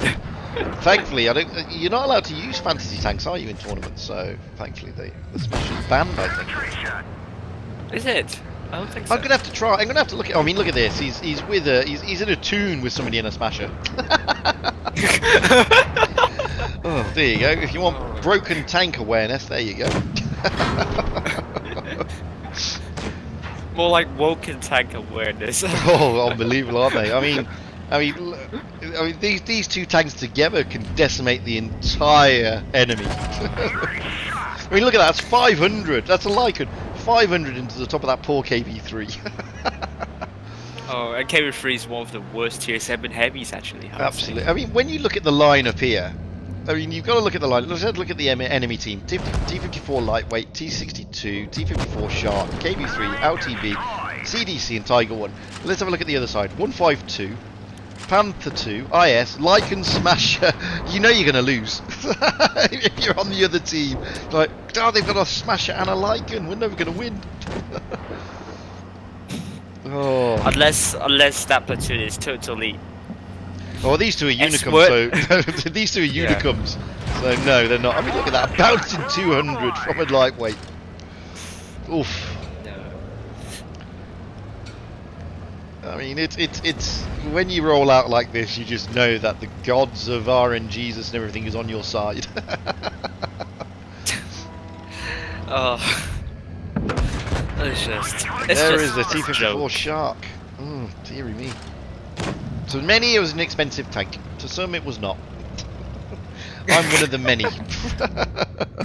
Oh, cool. I still haven't played it. Probably because the stream schedule's not allowing you to do that. No, not at the moment. Go for the AG into the commander's hatch. Nice move. Here comes the Smasher though, just to seal the deal. and within a Smasher, you don't worry about good depression. Oh, really? How many depression does it have? Oh, it's got what, 6 degrees less than that. It's pants. Okay. It is pants, but you don't matter when you're firing HE because it'll anywhere in the reticle it'll hit. Yeah, that's true. Oh my god. I mean, they got all caps. It's an interest. Yeah, they have got all the caps, but it's 3 against 2, and it's 2 light tanks bless them against a Smasher, which just loves eating light tanks. Let's be honest. Only if those 2 light tanks know how to play. I mean, they can be pesky. They can. Only if you know how to play them. I would say. The lightweight. There goes the lightweight. Goodbye. This is the thing with these tanks. I mean, yes, it was a bit of a YOLO. Oh, it's an IS. It's not a light tank. Oh no, that's the IS on their side. Oh, what am I talking about? It's the German Bulldog, isn't it? Or the Bulldog?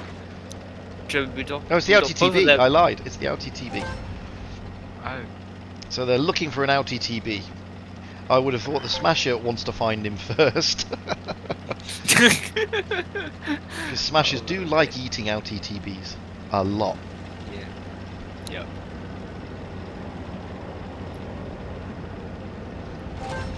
Well, they've got all the caps now, so it's a victory, whichever way they look at it.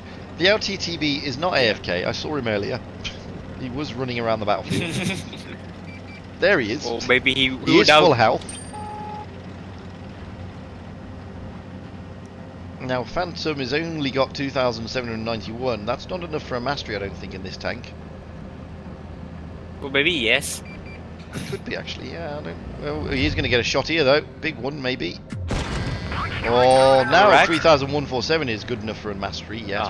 But I think he's going to get another shot on. The Smasher is desperate for the LTTB. Phantom is just going to drop down, wreck his tracks, lose hit points, but he doesn't care. There you go, 500 into the LTTB.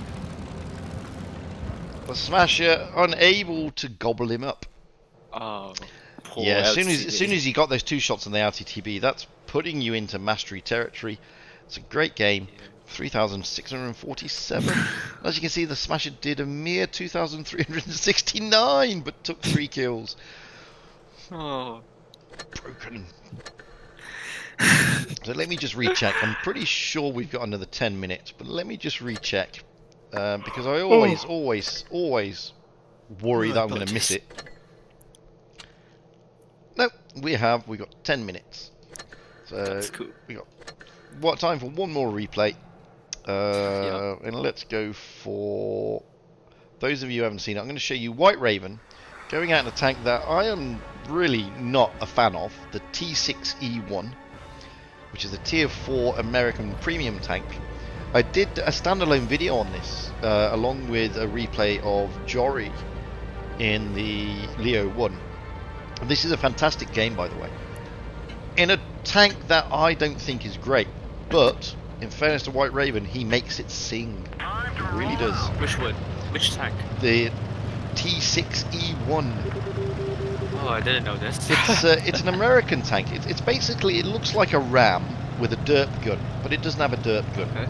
The only derpiness about this gun is the reload, and that is it. I mean, it's 13 seconds. Don't forget, guys, tier 4. It's a 13-second reload in tier 4. Sorry, a 10-second reload in tier 4. It's a long time, that.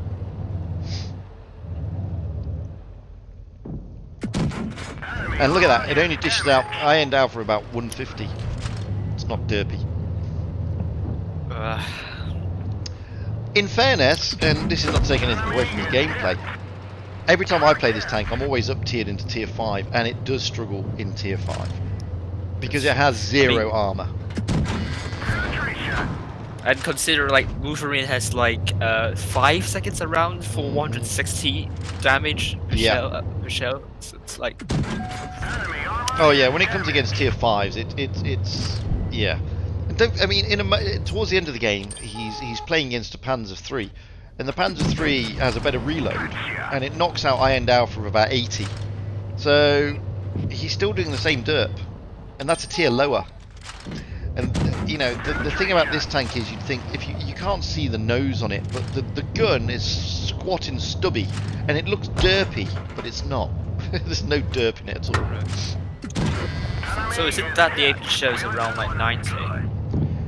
Well, he should be knocking out Iron Dow from about 150 to 160 on this. For an AP show? Yeah. Okay. Right. Penetration in tier 5, it does struggle with pen in tier 5 against tier 5 tanks. Not so much tier 3 and 4. But tier 5, yes it does. I mean, it really struggles to pen a scavenger, for example. Right. If you come against a scavenger in this thing, then you know you're having a bad day, to be fair. Typical camping tanks. Yeah, well, it's a low tier, what do you expect? And this is on the EU server, so Asia, see, on the EU server they play just the same in the low tiers. Yeah. You either get them camping like this, or in a moment you'll get one YOLO. It's just the way it goes.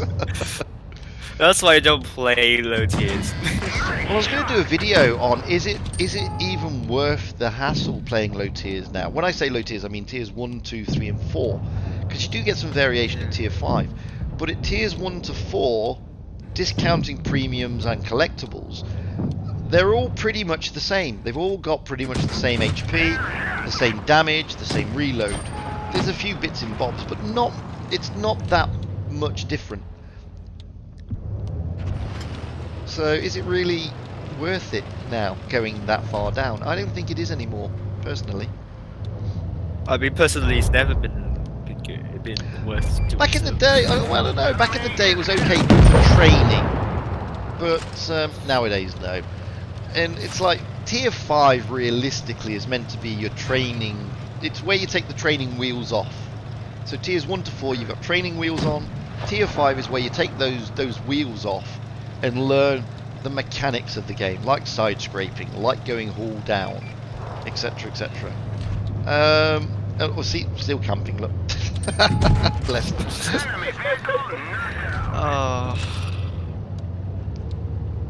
You know, but even tier 5 now, I mean, the training wheels have come off slightly, and it's like tier 8 is now where you learn your more basic skills like side scraping, etc. Which I don't think is right. That's just my opinion. Oh dear, I don't know. Right, someone want me, want Tanabe Yu wants me to, I mean, he's still in the voice chat to see if he's allowed to speak, actually. Unfortunately, no, not on the stream, mate. Sorry. Maybe at the end of the tournament, yes. At the end of the tour, on the stream. Yeah. But Wargaming have pretty tight rules, I'm afraid, guys. What kind of rules I need to know whether I would have reached them or not? Well, we're not. You're not. For example, the reason why I can invite you because you're a tournament streamer, and you're not clan affiliated to anybody. So, I mean, where the rules kick in is you shouldn't really do a voice chat because we're talking in real time, not 5 minutes. Ah, I see. And therein lies the problem. By the way, that game, guys, is #1 in the Hall of Fame. And I'm not surprised, because that tank is notoriously difficult to play. Yeah. I mean, it's a fantastic game. Yep. So that's the reason why you can't do those sort of chats. You can chat with the team captains in between the games. That's not a problem. Yep. But you can't really have people in the chat. And I had to mute him and everything. Just in case. So it's nothing against you. It's just that it's just the way it works, mate.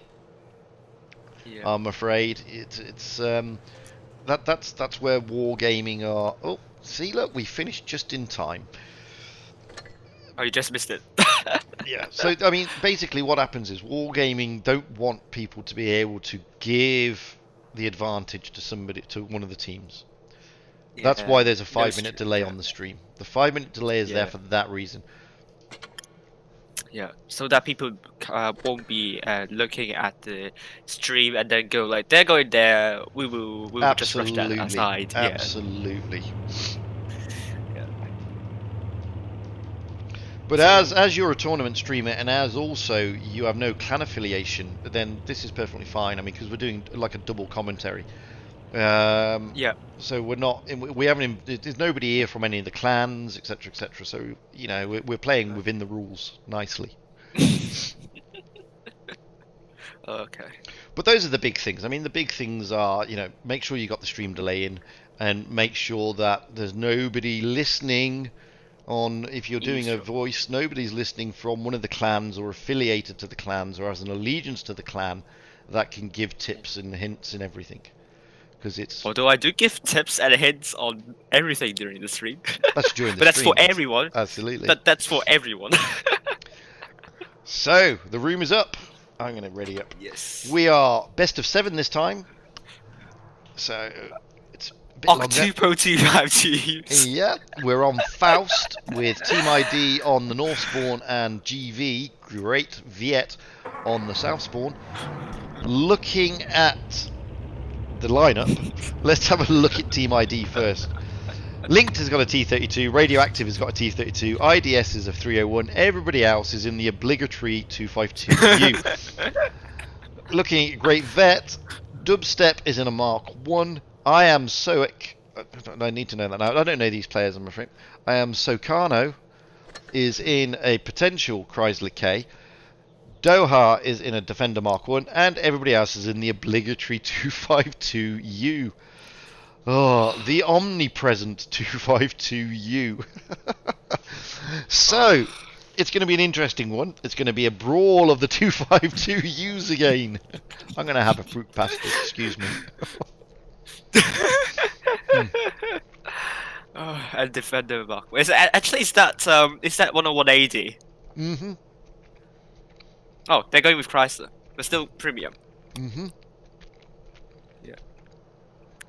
Yep, a Chrysler K is coming. It's still a premium tank, so that's okay. They're within the Tier 8 tournament rules.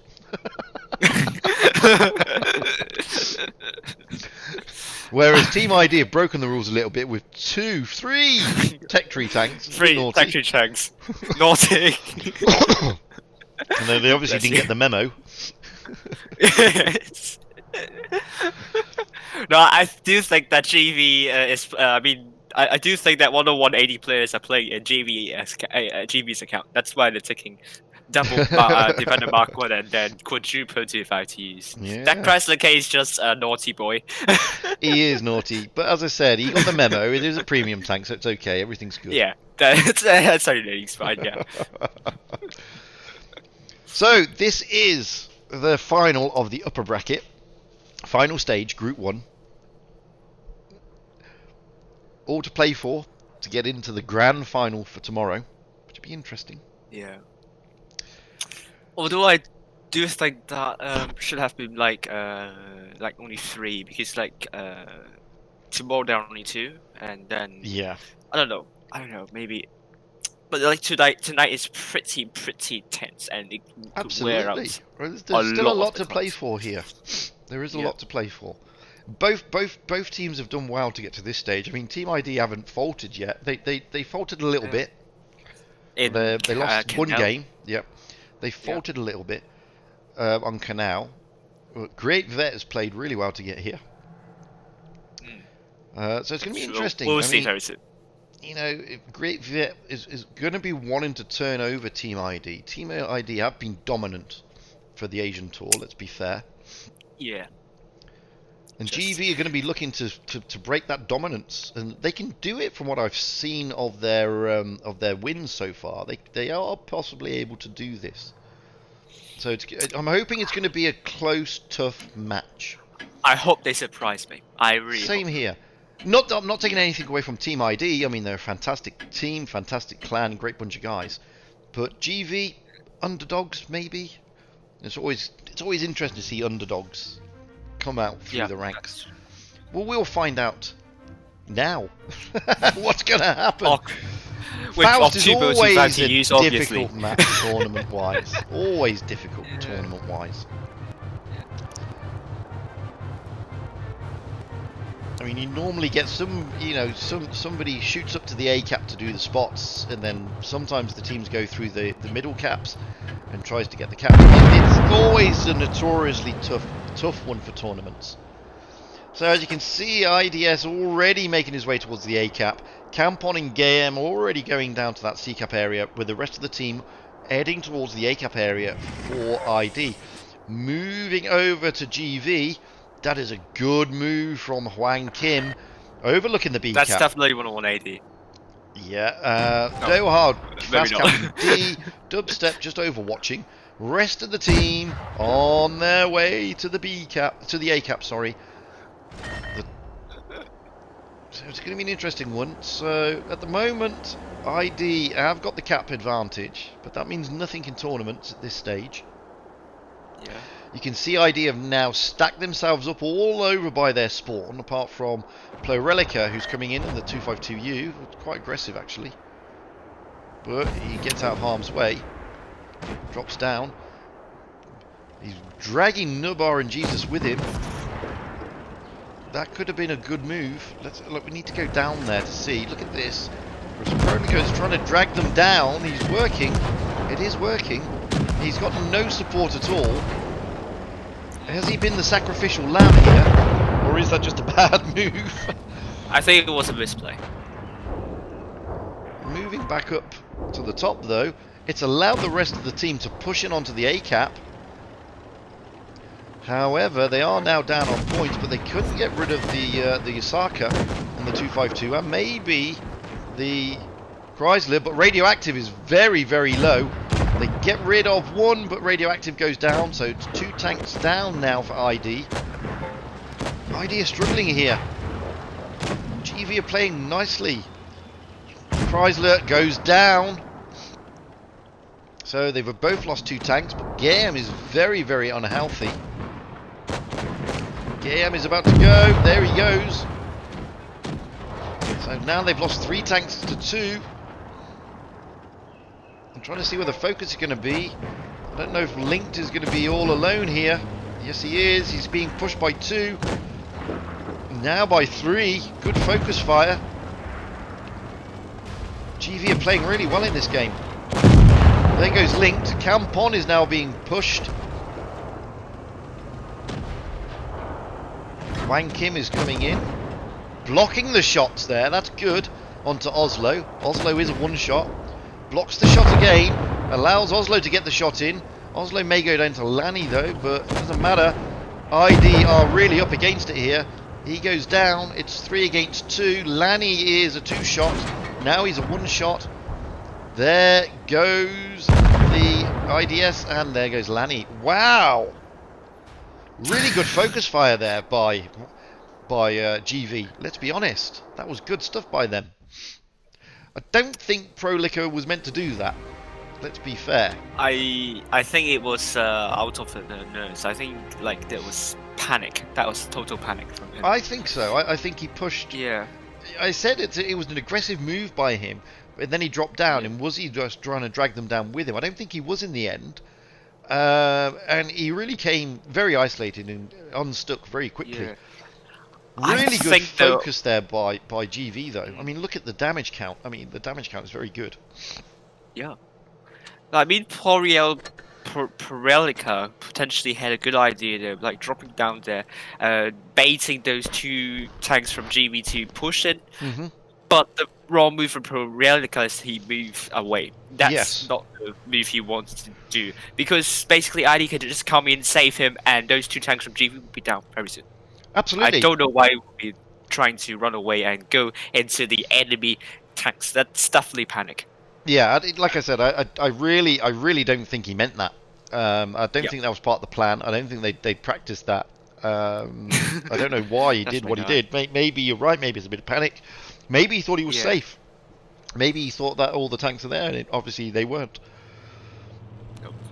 Anyway, I mean, if they're there, then that's I think F301 was able to spot them up, but he didn't really spot all of them up. So I think I think it was actually a panic attack. So it's 1-0 to GV on Faust. Yeah. So we're switching the spawn points. This time ID on the south spawn, GV on the north spawn, and no change in the lineup. Same lineup. Is that like the? Do they only have 7 players though? I mean, for ID, do they not have any substitutes? No, they haven't brought any subs. Because that would be a good moment to actually get the subs in if someone gets too nervous and might need some time to cool down. Well, Porelica's a really good player. I mean, he's played in their he plays in their pro team, and he's a very good player. I mean, all these players that we're seeing now on Team ID are their main team, and they've all played in the spring season. They're really, really good players. And it's unlike him to, if it is a panic, it's unlike him to do that. But here we go, game 2. IDS obligatory in the 301, going out to the A cap. Another fast cap on the D cap for them, hopefully, with the rest of the team trying to stack up around the middle area. This time Lanny in the 252 going down to the bush that overlooks the B cap. Moving over to GV, you can see here, they are also slowly making their way over to the A cap. It's a lot harder from this side, but you never know. Lanny is dropped down into the B cap. Wowzers. Normally you don't see that. Normally you see them overlooking the B cap. But he's taken a bold move in dropping down there to take it, and he's managed it. So 2 caps go to Team ID. They have the cap advantage. However, it's allowed GV to cap A, which they will do so. That's better. But they haven't capped C, which is interesting. Now Lanny's in trouble. He's got to get out of there. They are capping the C cap now. Cap advantage is firmly with ID. Lanny has lost a lot of HP for that, and Campon has also lost some. Wang Kim is coming up. He's going to try and give a hard time to Lanny. Lanny is in trouble here. He needs support, but the support isn't coming because they're pushing round. We're going to leave Lanny and have a look at this push on the Chrysler. The entire team of ID is pushing the Chrysler. They're going to be able to get him. Radioactive is also chasing down Nub RNGesus. There goes the Chrysler. They've not been able to do any on Nub. Lanny is managing to hold on the skin of his teeth, but he is now surrounded by a lot of tanks. Is he able to get rid of Lang Kim before he goes? No, he's not, but he's taken a lot of HP away from Han King. Now comes Campon to try and finish Wang Kim. Oh, he's not able to finish him. Yes, he is. He finishes him, but now Campon is dangerously low, especially when there are tanks coming in to try and help out here. Big roll into Campon. Campon goes down. 2 tanks down on both teams again, and the HP again is favouring GV. IDS comes in, trying to put some bloody nose. If they can get rid of Oslo there, the T-32 have linked, it would help. Gayam drops down to try and help. There goes Oslo. That's going to help them out a bit, but they've now lost 3 tanks apiece, with the HP still favouring GV. Oh, that's a big loss for GV there. Now their backs are against the wall, to be fair. They've still got some very, very healthy tanks in those Object 252s in the Defender. But you can see there, GM IDS are still very healthy. IDS is trying to flank round to get shots into the back of Dubstep in the Mark 1. Good shot in. Oh, good return fire though. Linked goes down. Now it's 3 against 3. They're trying to get rid of Nub Salvation here. They can do it. He's a one shot. He's still a one shot. Just the 2 Mark 1s now. They're coming in to help out. The Object 2s, the Object 252s, Gayam and Prolica there. Doing what they can. They're very healthy. Mark 1's healthy, and so's the Huskar, and the 252 is very healthy. IDS needs to get shots in if he can. Oh, there goes Gayam. That's a loss. Can they do it? I mean, the 252 is very healthy. It's 2 against 1. Gayam went down whilst taking out the Mark 1 of Dubstep. This is the brawl now. The Huskar against Prolica, sorry. Good shot in there by IDS. Points are definitely favoured, and there he goes. Points for favouring them anyway. Team ID, no mistakes as such this time. A lot better. I doubt there was no mistakes though. As such, there was no glaring mistake like there was last game. Is what I meant. Oh, well, yeah. For Relica this time, making amends for the last game. Yeah. True. But I mean, like, the ID in the mid stages, I do see him. Probably it's just because what I'm seeing is a bit pretty laggy from my perspective. But then I do see them somewhat confused into what to go next after killing that. I think Chrysalis, like, they tried to take out tanks isolated near A, but then after that it was like, who are we going for next? And then there was like a moment or two stopping there as well. Lanny there, B. I mean, C4 started doing that like years ago, so I mean, I'm not surprised people go B on Faust, and that's actually at one point I re-emphasized the importance of getting B at the start, because it's like free cap for you, and you can't. It's hard to get it in the mid stages, though.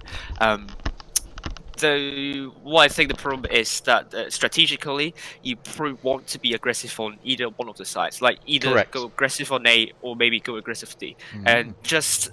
What I saw in ID was just Lenny spearheading the B side. I could backfire immensely if it wasn't for ID pushing A and GV with some of the forces being left behind. It could go horribly wrong for ID. Absolutely. So now they've leveled the score. We're now switching to Castilla with ID on the south spawn and GV on the north spawn. GV, no change to their lineup. Whereas Team ID have brought in Radioactive in a Chimera. Difficult map, Castilla, for tournaments. So Radioactive's got the Mimo. Yes, it's not an easy map for tournaments. Yeah, but once again, Octupo 252 used, so. Oh, too many. too many.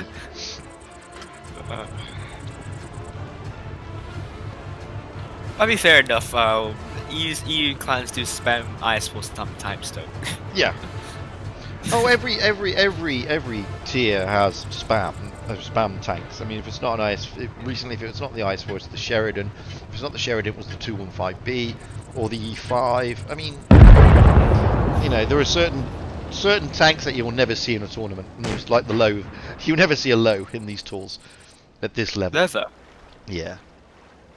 Oh, I do see sometimes, but it's not bad at all. No, it's not a bad tank. But let's say T44-100. Oh, you won't see that. IDS was about to move round there, but he's halted himself. Ooh. The rest of the team are making their way towards the A cap area, with Radioactive going up, which is unsurprising. He's in a Chimera. Doar in the Defender of GV is going to try and cap A. which is a good move. If you can cap A here before those heavies can come around the corner, then that will give them a good advantage, because capping C is notoriously difficult. However, he has capped it before they come around the corner. They get some shots in, but they weren't able to reset the cap. And as you can see here, this allows them to go up and defend that cap quite nicely. Campon is going to try and rush in, though. What was Radioactive doing up there, though? Campon has gone down there to take some shots into Wang Kim. Here comes Prolerica as well. He's coming in to help. And Lanny. So they've got strength in numbers now in the A cap. There goes Wang Kim. He's down. Oh, Chimera, Radioactive, really getting smacked around there. And they have got strength in numbers on this side, but Chimera and the Chimera is looking like he's about to go. Oh, he's got to get up in close and personal, but it looks like, yeah, he's gone. Moving back down to this side. So both lost tanks. That's a big loss, losing the Chimera so soon. IDS is really pushing Dubstep down this flank. Game is all alone. Campon is looking seriously low. And they also lost Link to the T-32, by the way, which we didn't see. He's over there. He was trying to push on to Nub RNGesus.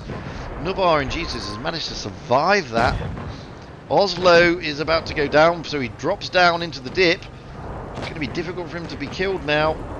But on the other side of the map, Doar in the Mark 1 is gone, and so is Dubstep. IDS winning that battle. Then, oh, and there goes Oslo. Now they're going to be pushed on Husker. Chrysler K's done really well so far. There goes Husker. He's gone. Chrysler K is the next focus. Mainly because they've already taken out Nub. He's gone. He was on the top there at 1 hit point. So it's all about to end, and there it goes. I mean, that was an interesting battle. Wow. I mean, it was a bit messy. Yeah, a bit messy. I don't understand how GB was able to lose that ace so quickly there. Like, no, that's what I mean. It was a bit messy. Yeah. It was a good push in by the heavies of ID. Yes. And they did have strength in numbers, but it did look like GV were going to turn the tables on that, and then it seemed to just get messy. No, I don't know, but personally I think GV was like getting absolutely controlled by ID4. I think they were in that game, yes. Yeah, and I just don't know, like Castilla is one of the maps you want to put a TD on, and that I think that's something that I think GV was missing, that element. Probably, I think. But equally, I didn't go for any TDs either, so... No. Yeah. So I'm really confused here. Sorry. I'm just a bit confused here, really. Yeah, it was a messy win, but it was a win. Yeah. Now, looking at the teams, obviously they're switching the spawn points. This time ID in the north spawn, GV in the south spawn.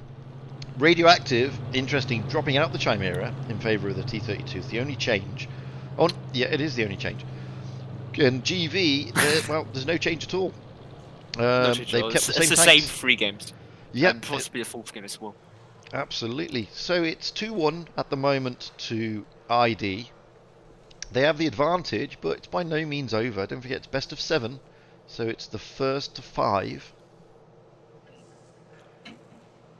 I just hate when teams don't take any lights or mediums. Really, just... Oh, sorry, first to 4. Okay. Best of 9 is first to 5. I mean, right. I mean, my bad. Personally, I really want to see some lights and mediums for the team, because it would be nice. Yeah, I mean, okay, yeah, we've got the we have the 301 of IDS who's been in the 301 the entire tour. Bless him. Yeah, that's true. But teams going with no lights and mediums, they risk getting caught out or something like that. Like the mobility you're going to be be hampered. Like ID's doing an absolute amazing job working with the only light tank they have. It's Absolutely, like, and talking about ID, there he goes automatically overlooking A. He's not going to A and he's not going up, he's just overlooking. He's got those 3 heavies going with him again. Looking at GV, GV are looking for a push on the C cap, which is interesting. Ray strategy. Yeah, they are. They're doing a full-on push into B and C, avoiding C so they don't shot. But Oslo got spotted on the way through by Linked. The rest of the team are around the B cap, so it's an interesting strat, this one. You can see that it's forced the 3 heavies, unless it was their aim to go this way. I mean, we normally go this way in Clan Wars in Tier 10, so it could have been their plan anyway, or they could have been forced to change direction from A to B, knowing where all the tanks were. Either way, I mean, it's a bit... Oh, Campon really getting wrecked. Massively wrecked there. He was careless. Oh, that's given the bit firmly over to GV, who are now going to push Lanny and Gayem. You can see them all rushing in the Mark 1 and the Tomahawk there, and Huskar in the 252. They're really pushing down on Gayem and Lanny. Yes, there are brawls going over the other side, but they've got to get rid of Huang Kim if they can. They're finding it difficult because, they do, but they've lost another tank. Lanny's down. Gayem is now about to go as well. He is going to be overrun.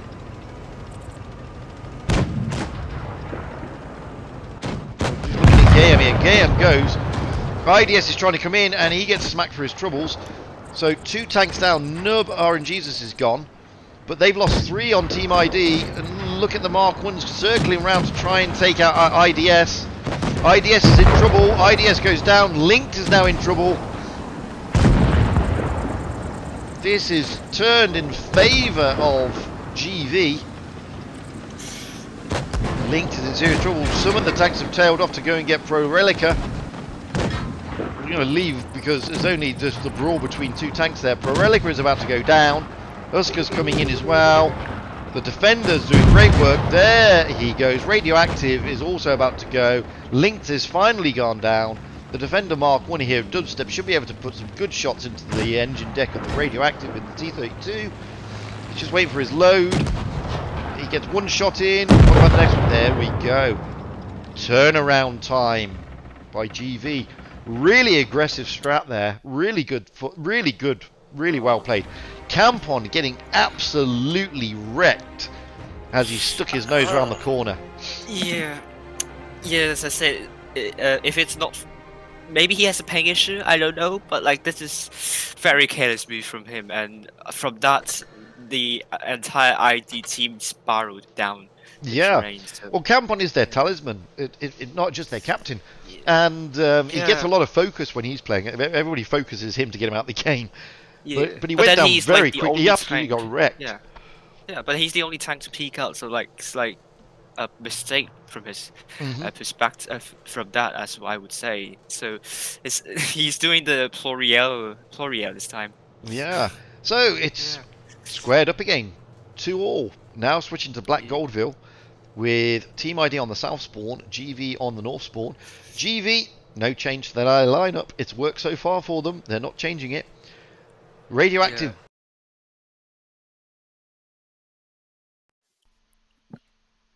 Oh, what's happened here? Something's just gone wrong. Oof. Nothing. Oh, what? I've just lost the game noise for some reason. Okay. So, we've just lost the game noise. Don't know why I've lost the game noise. It's just decided to say, no, I don't want you to have any game noise. So, sorry about that. It could be just that you're in another window. No, it's not. It's just gone. The game noise just suddenly went, nah, don't want to play anymore. But we're still at the game. You just haven't got the game noise. And I'm not going to log out to log back in again because that's just daft. No. Especially when we're at 2-2. I mean, you can live without game noise for the moment, guys. Right.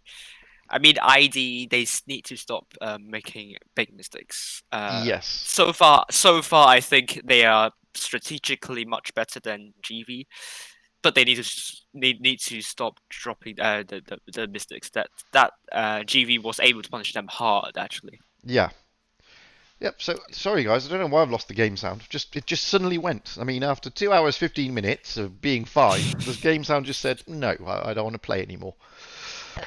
So let's get up high into the back of the map and see where they're going to be going. And you can see ID here with their strat. It's going to be an A and a B strat. Looking at GV, let's get over to them. GV are looking at a C, maybe, with an overlook on B to keep resetting it if possible. That's what Huskar is here for, and Noob are in Jesus, along with the Chrysler, there to reset the B cap. The two Object 252s, however, have been stopped in their tracks. They were on their way towards the C cap, but they've stopped. You've got the defenders looking at the A cap. Going back down to Team ID, again, they've also been stopped. It's a bit more of a standoff, this one, not so aggressive as the last couple of games. Campon is there just to overlook to see if anything is pushing into the B cap. Game is rotating back round. Lanny and Plorelica are overlooking the A cap. Sorry, Plorelica, I keep really mispronouncing your name. Lanny has taken the bold move of dropping into the A cap, which is good. Which is good because they're only they've seen that the majority of their heavies are the other way. They have been spotted up. Now the Mark 1s are spotted. And spotted them running away. And they've spotted them running away.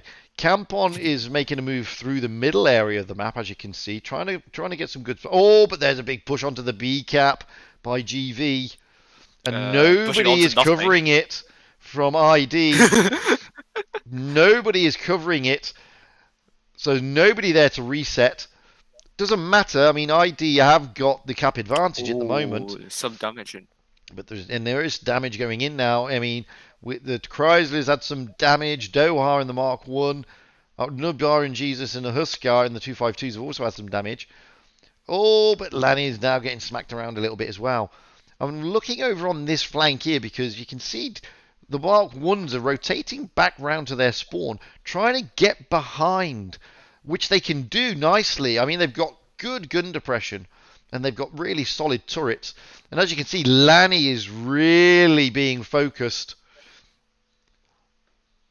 However, Wang Kim is down. They've lost a tank already. Now it's a brawl in the middle area. And this is what you always have the danger of this happening. There's a brawl. So it's trying to keep Lanny is still being focused. He's got 3 tanks on him now. He's not going to be long for this game.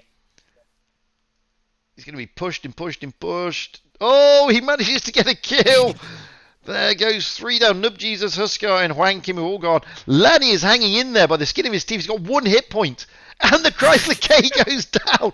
How has Lanny managed to survive this on 1 HP? He had 3 tanks on him. The Defender Mark 1 goes down of Doha. Wow, this is unbelievable. Now they're going to focus Oslo in the 252U. He's not going to be lasting long. That was bad focus there by GV. Lanny should have gone. How he lasted with 1 HP is beyond me. Dubstep is about to go. We're moving away from Oslo because that one's all near and damage done it.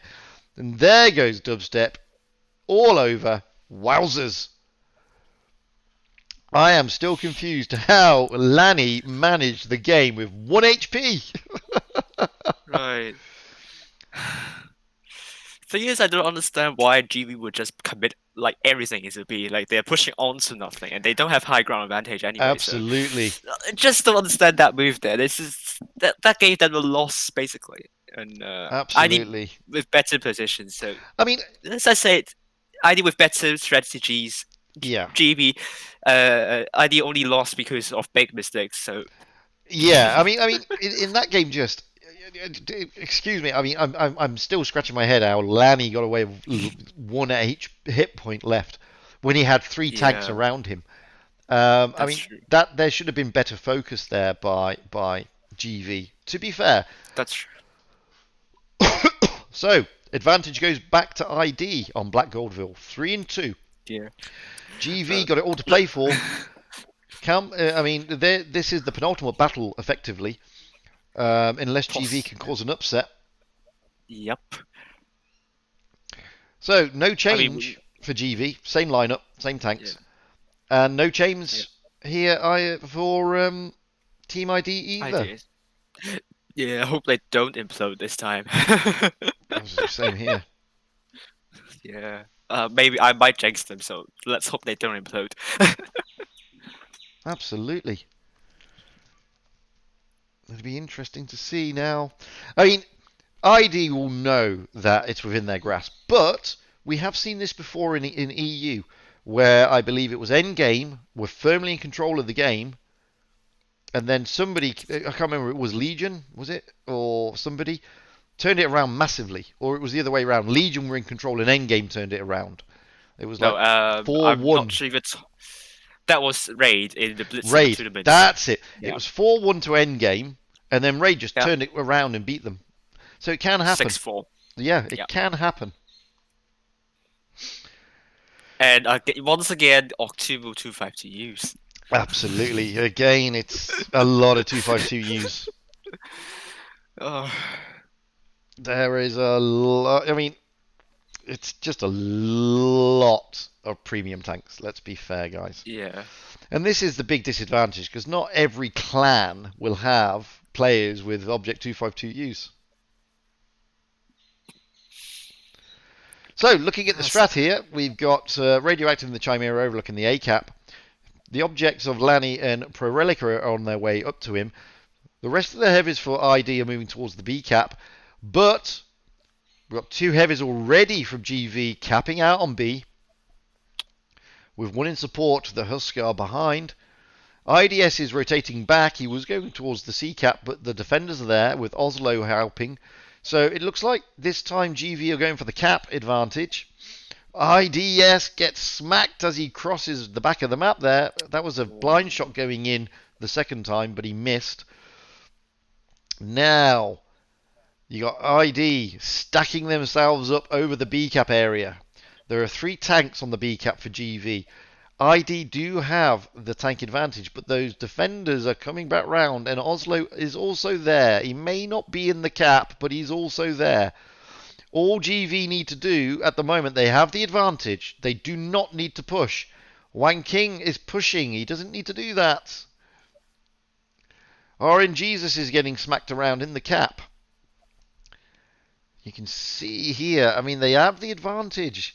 They are bleeding Team ID, but Team ID are also bleeding them. So it's got to be... Oh, Campon and Wang King locking horns here. Campon is dangerously low. Oh, here we go. There's a push. Lanny and... Oh, and they've lost a tank. Nubar and Jesus is down. Campon is on 19 hit points. He's got to stay safe. Huskar is in danger now. And Huskar goes... But at the same token, Prelica goes, so does Campon. So they've both lost 2 tanks. Advantage is still with GV. Wang King has managed to last out this battle so far. Lanny is getting smacked around a bit. Dubstep in the Mark 1 is coming around to help out there.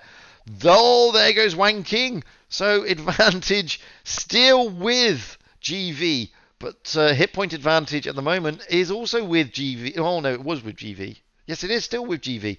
Chrysler goes down. 3 against 5. So far, though, only Radioactive is looking any good. Gayem is going to push onto Oslo. Is that a good move? Maybe. Oh, Oslo gets really smacked. Another tank down, this time Lanny. Linked is coming in to help out. Try and take out Dubstep in the T-32. Mark 1 against T-32. T-32 has got good load. Oh, doesn't work. So we're going back to this brawl here. Oslo and Gayem. Gayem, oh, has he got the DPM to do it? Yes, he has. Doha is the only one left in the Mark 1. He's trying to get Gayem. And he does. He manages it. The advantage has been lost, though. It has switched. Linked is coming in. Tries to track him with a ram. Doesn't work, but it doesn't matter. Radioactive finishes it off. Wow, that was a tense game. That was good. Really tense. Really good. Yeah, yeah. I mean, this time I was kind of... I mean, this time GV... Yeah, got it really close. I mean, credits to G for this one. potentially ID use the same strategy, so that's why kind of GB made a counter against that. Yeah. Somewhat. Yeah, and but I think the winning move was like Florialica and also his side, it's not called sidekick, but but his companion, rushed in and Yes. dealt with the tanks in the middle. I think that was very important. Otherwise, like ID looked pretty in a big disadvantage. Absolutely. I mean, Much, yeah, I mean, Rate GV had that game, to be fair, yeah, and then yeah, I can't say they threw it away because they didn't throw it away. They were just outplayed a little bit. They made a few mistakes, yeah, yes, but it was a fantastic game and fair play to yeah. GV. They did their best. Right. They almost took it down to the wire. They dented Team ID's pride. Let's be fair. But Team Yeah. ID continuing their domination of the Asian tour Right. circuit at the moment, playing Yeah. fantastic stuff. Even when they've lost so far to be making mistakes, big mistakes at that, but they've done very, very well so far. True. And So wow. I think you can also see their kind of the focus fire discipline and also working with numbers. That's what I really like about Team ID. Like they don't go like four tanks against just one tank. They would Hmm. just spread a bit with their tanks, like probably three tanks onto one, and that extra tank would go somewhere else to, let's say, save the teammates. And I Absolutely, really like this. Yeah. absolutely. I mean, I think it's been a fantastic day today for the teams. I mean, we've Yeah. seen some great games. We've seen Team ID playing some fantastic stuff, but their Yeah. opponents also trying to counter them back, which has been fantastic to watch. I've enjoyed True. watching and commentating on this one. I mean, everybody keeps saying Yes. that, oh well, Asia, it's not really stepping up. It is. I'm telling you that the clans in Asia are very good nowadays, and they're constantly Yeah. getting better. And their gameplay, ID especially. absolutely, the gameplay and the way they're doing their strats is really coming along nicely. And it's been great to watch Asia server develop. To be honest with you, it really has. Mhm. But that's it from today, guys. That's it. We've finished. Are Um, we? because I we haven't don't got know, but reward stream, and that's it. are we going to? Oh, are we going to follow the third round of the loser bracket though? That's it. It's all finished. Oh, okay, Nothing else. There's nothing else now. right. Um, No, I mean the third round of the loser bracket though. I have saw we got it? it's. Have I'm we not got? sure Have we got the because third round of the loser bracket? yeah, we got a third round of the loser bracket as well. But Oh, okay. It's not over then. We've still got Feast against 101 oh, congratulations to Feast. in 15 in 10 minutes. So we have Yeah. got that. You're right. We have got the semi-finals of the lower bracket. Yeah. So well, I'm not. I I completely didn't forgot. My get the. bad. We haven't finished. Don't go. No problem. Yeah. I mean, Everybody I didn't stay. get the war game. Yeah. I didn't get Wargaming's message. They've been a bit unclear on what it means by what because what I got from their reply is that we will stream the upper bracket until it ends, then you go to the lower. So Ah, it okay. doesn't answer my it doesn't answer my question whether, for example, Team ID in this case, they won the upper bracket final. Yeah. So so we're not following ID anymore. So what are we going to follow next? Hmm. So this is like whether we are going to be attached to ID at all, or we are bound to stream that as well. So that's like the question I was asking and Hmm. wasn't given a reply on that. Yeah. Okay. So we will find out very soon. And according to Ambernet, we're going to stream that Okay. as well. Yeah. So Excellent. So don't disappear, fingers guys. crossed. I can play one Yeah, more fingers crossed. replay because we've got 10 minutes. So let's have a look at Janny going out in a standard Right. B. Oof. See, this is what happened because I didn't understand it. I thought, oh, you only got the lower bracket if you got kicked. Anyway, I was wrong. Yeah, I was trying to get clarification, but I still couldn't get my get a satisfactory reply so far. So this stream would tell me whether that's going to be the case. Hmm. Yeah. Well, I mean, Wargaming are asking if we've got any really cool things that may be worth highlighting in a dedicated video. Have we seen anything so far? Maybe. I think I will upload my own highlights, and you see me like shouting "Oh no" and "No" and something like that. That's so exciting. Okay. I mean, I got a lot of exciting stuff to share, basically. So maybe I could just show them the time frames for that, and that would be good. Okay.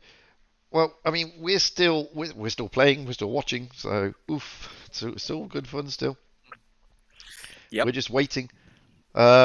Just out of interest, those of you who are planning on watching the EU stream later, the person I'm talking to is Wild Ones Halper, who's also a streamer and he's got his own channel, so get over there.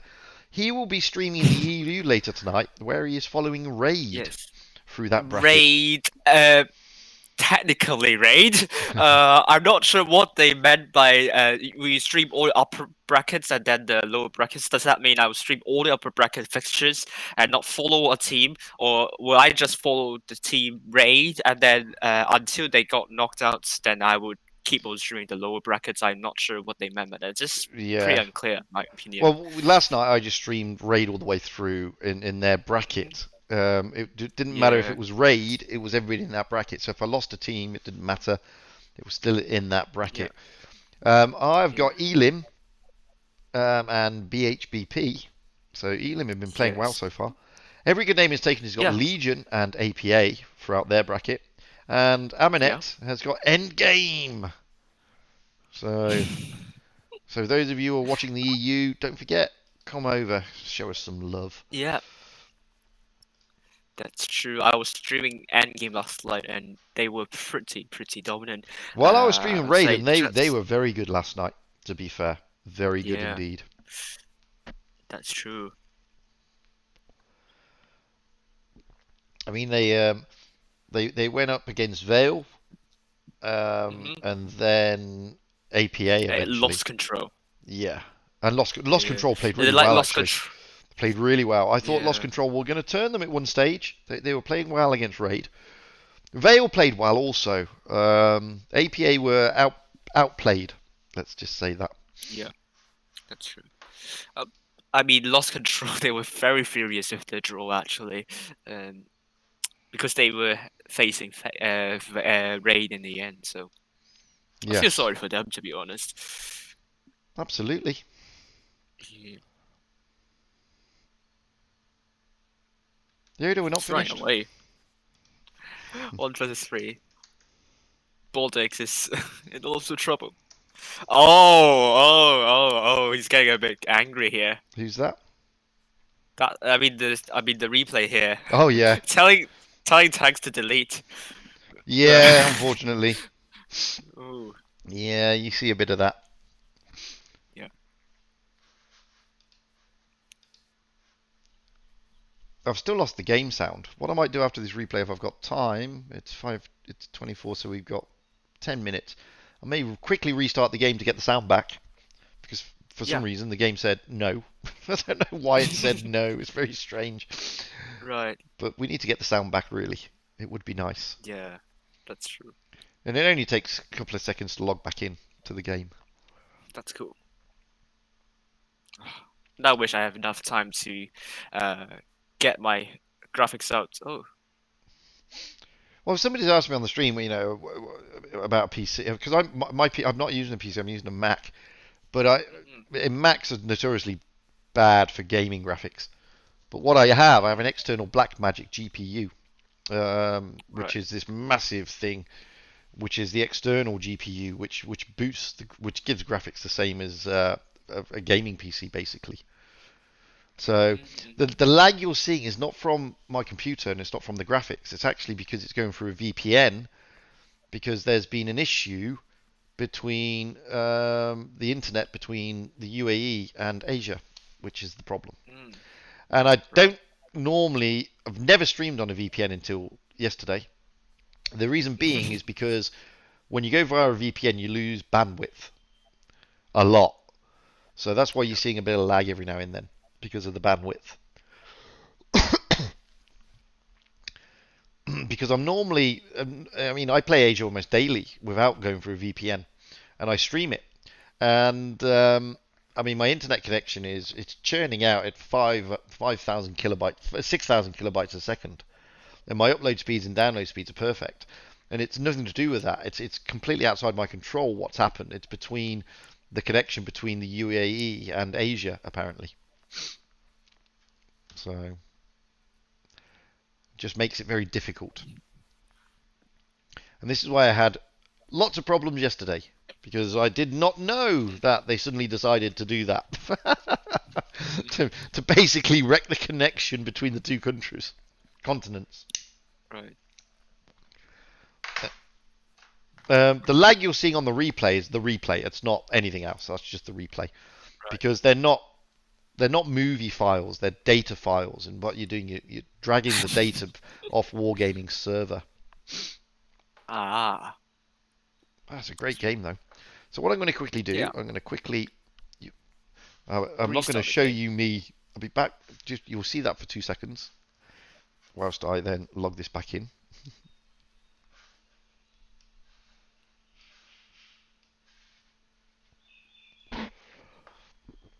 Oof. So we're still here. You're just seeing a be right back screen because I don't want you seeing my data when I log in. So now we're back. The game sound is back. You've just lost on there, so we need to do that again. I lost my feed. It should be here. So you should have the feedback now. We should be going out. Not yet. No, we've got a few minutes. We've got the lower bracket, which is Feast. So we'll be looking at them in about 5 minutes. So we should be getting the the thing come through at the moment. Anytime soon. Hang on a moment. The feed is not back though. Still not back though. So we're just waiting for the invite, which we haven't got yet. It'll come through in a couple of minutes. It won't be long. It won't be long. Yeah, but my feed is not back yet though. Oh, isn't it?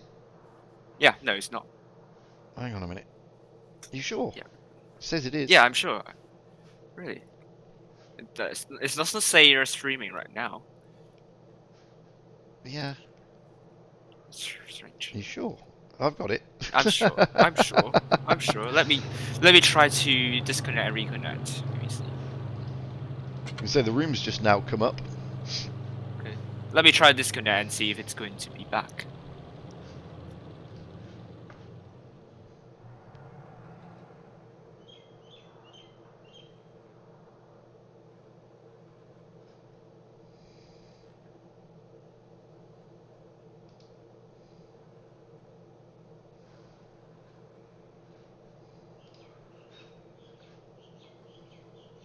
Have you got it yet?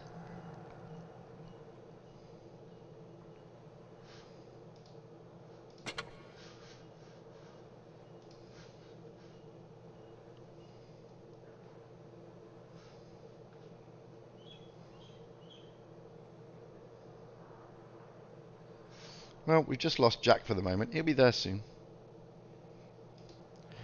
So, we are going out now in the lower bracket, semi-finals, where we're watching... Oh, put that on. Where we are watching 101 AD versus Feast. Jack should be here soon.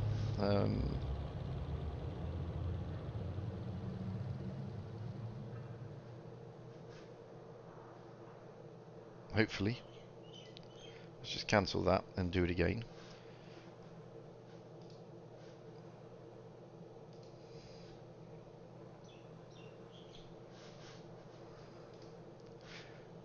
Okay, so looking at the team lineup, Progetto 46 is this time coming in for 101 AD with J123 Leno in a 46 and Player at 46. We've got Knight in a 301 and Chisbin obligatory 252U. Looking at Feast, we've got a 112-2 for Maddox, Boone in a 121, Bifrost in a T32, Tempted in a 301, Yonjin in a 46. And CX in a 32 with L3Car in a 252U. Oh, sorry about that.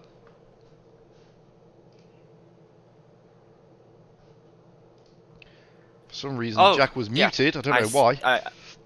I can. Can you see it now? I think I'm muted, but I can't see anything still. Really? Hang on a minute. Yes. Hang on a minute.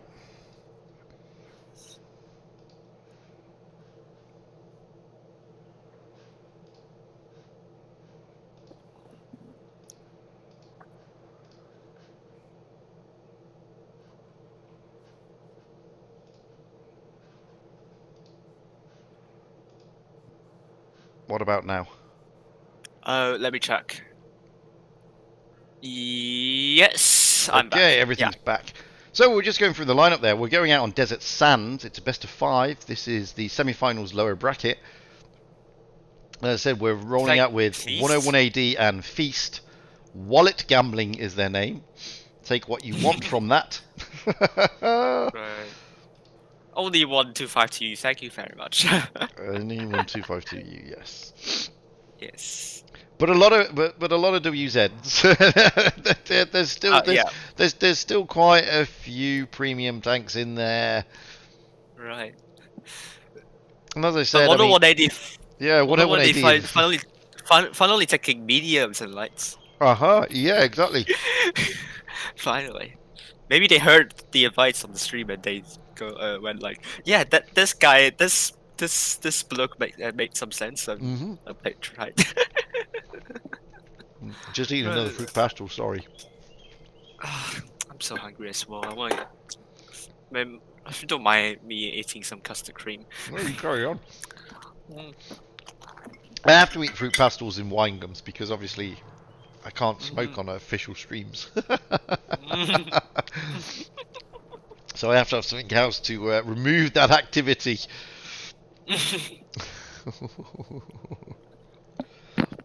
So Desert Sands, it's always an interesting tournament map. To be honest with you, it's always been an interesting one. Do you go the C cap or do you go the A cap? Well, we'll find out in about... Of course. 6 seconds. Yes, I would say that as well. Forget the C... Although, sometimes you take the areas to the C cap and just defend the B cap area. But it depends who gets the fast cap. Marcelo works. And as you can hear, we've got the game noise back. I don't know what happened. That's not noise, it's sound. No.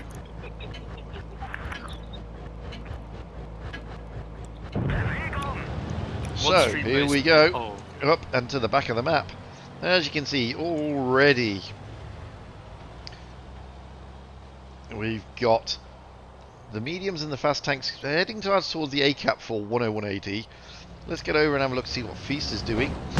Tempted Fate is trying to get down there into the A cap, but he's not going to. That's because he's just spotted a shed load of tanks. The rest of Feast are making their way round the outside of the map towards A. As we can see here. So J123 Lennon is dropping into the A cap. The game's playing up with noise. I don't know why. But it doesn't matter. You don't need noise anyway. What do you mean? The game sound. So, the cap A. 101 AD. I don't know what Feast are really defensive on this one at the moment. They've not really pushed anywhere. Yeah. They've been very defensive. The Progetto and Tempted Fate in the 301 over there, looking at the A and the B, looking at the B and the C cap, with Boontrap moving his way over there.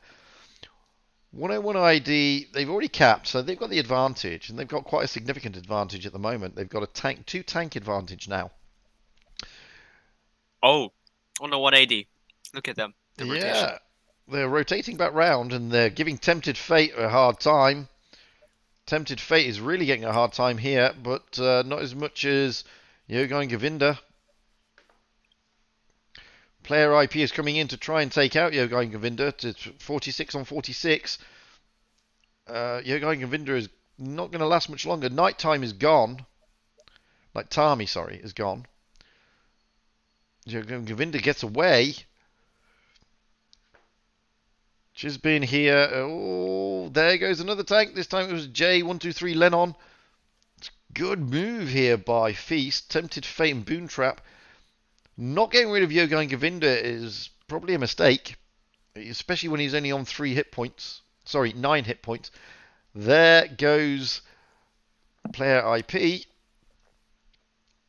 There's a big brawl going down here. So far, Lacaro has gone down.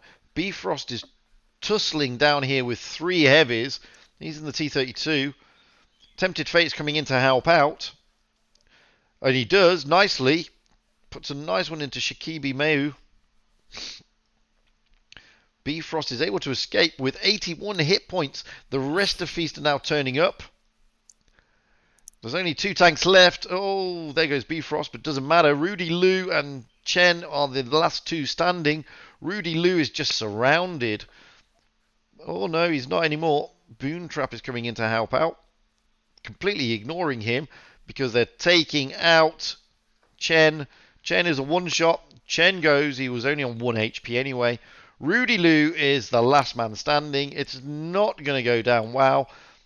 Feast were very apprehensive in that game, and it worked nicely for them. They waited for 101 AD to make the move, and it worked.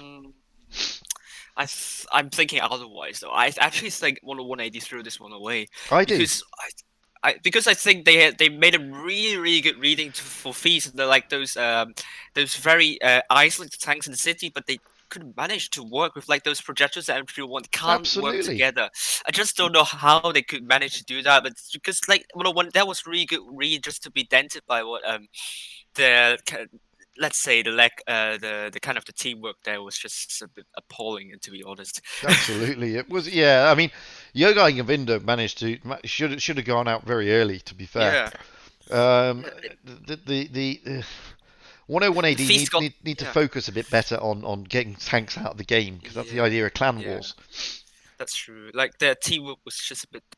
It was quite bad here. Like the reading to intercept Feast forces was very good reading. That was. Yes. I mean that could have won the game, but just couldn't really get that advantage. It's definitely a throwaway here. Just. Absolutely. Yeah, I feel a bit furious. Sorry, but like that was no way 101 AD could have thrown this away. Really. Well. Yeah, I mean, they could have done better. They had the advantage. They anticipated the rotation. It was a good rotation back round into their spawn, and then they just didn't seem to finish it off in that final third. Yeah, and to be honest, they also have like quadruple 25 to use in the desert. So technically, they have better tanks, better tanks in the lineup. Feast don't have that advantage. I just don't know how they managed to lose, really. Well, they did, and it's 1-0 to Feast. Looking at the lineups, no change to Feast. Looking over at 101 AD, well, no lineup changes there either, I don't think. Yeah, find out when it gets they need to do much better. No lineup changes either side. Yep. So, again, lost the game sound. Sorry, guys. I don't know why we lost the game sound. It's bizarre. I mean, it's been working perfectly for like 3 hours almost. So this time we've got 101 AD not going out towards the A cap with their Progettos, but their heavies are. The 301 is going down there to spot up, which is normal. Tempted Fate in the 301 is doing the same thing, but Feast are rotating towards the desert area and getting a lot of smacks as they cross. Lescaro does get a lot of smack. Oh, that's a good shot in though into the 301 of Night Army. And as you can see here, Feast are basically punching over onto this side. There's been a rotation, however, slightly. The Progettos are still making their way into the city, but the heavies, and the Progettos are nicely in the city for 101, with the heavies making their way towards the A cap. Now, the 301 of 101 OD have lost a lot of hit points, but hit points are favouring 101 AD. Feast have now seen the danger of the Progettos, and they've rotated back round with their Progetto and their 121. Sorry, yeah, their 120 and the FV of Tempted Fate to try and push them down. But 101 AD catches A.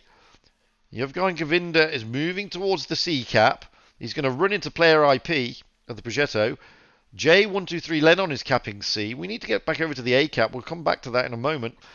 The A cap, Feast are left and right of the A cap, and as you can see there, at the moment they're farming Chesbin in the A cap, which they're able to do. He gets back into cover. Points are now firmly in favour of 101 AD. They have got 3 tank advantage points wise. But they are bleeding. The Progetto is bleeding. Boon Trap is gone down though. The WZ120 of Feast is down. And they get player IP out in the 403. But Tempted Fate is down as well. Can they get rid of Yevgeny Govinda this time? The capping B. It all depends on what happens here. Can they get rid of Govinda? Yes, they do this time. They make it count. There's 3 tanks left. They're all heavies apart, and they're all over here. There goes Maddox in the 112. Bifrost and CX are the only 2 left, both in T32s. Now 101 AD can sense that they may have the advantage. Yes, okay, Chen goes down, but it doesn't matter. Bifrost is a 2-shot. No, he's not now. He's gone, leaving CXX all alone. Last man standing. He's going to be pushed heavily here by the 252s. Let's get down right close to where he is. You can see what's happening here. Jay Leno trying to circle him nicely. It's all over. To be fair, that was much better play by 101 AD than it was in the last game. A few mistakes, I do think, by Feast, however. Yeah. I'm going to be quite negative actually here, because I don't think 180 here won by their tanks. Like the lineup with Feast there, they just don't have that advantage. That was 101 with those 250s, just much better on the desert. Like, I still don't know how 10180 managed to do it with double. I think the double projectile for 10180 worked really well, and Feast had a really tough time dealing with them. They did, yes, this time. In the first game, they didn't. They easily dealt with them in the first game. Yeah. But this game, they come unstuck a little bit against those Progettos. Yeah, I don't think Feast can. And don't forget, I mean, there were only 2 Progettos in the city, and Feast sent 3 tanks to deal with them. So I thought there's one more, like 301 was joining them as well. The 30, no, that was Tempted, wasn't it? In the 301. No, I mean the 180 side. They have like 3 tanks in the city, so it was even in the city. Oh, it was even in the city, yeah. Yeah. But they lost. They lost. So, I mean, Feast lost that 120 of Boone very early in that battle, and then they lost Tempted in the 301, leaving Govinda the last one for Feast there in the Progetto. Yeah.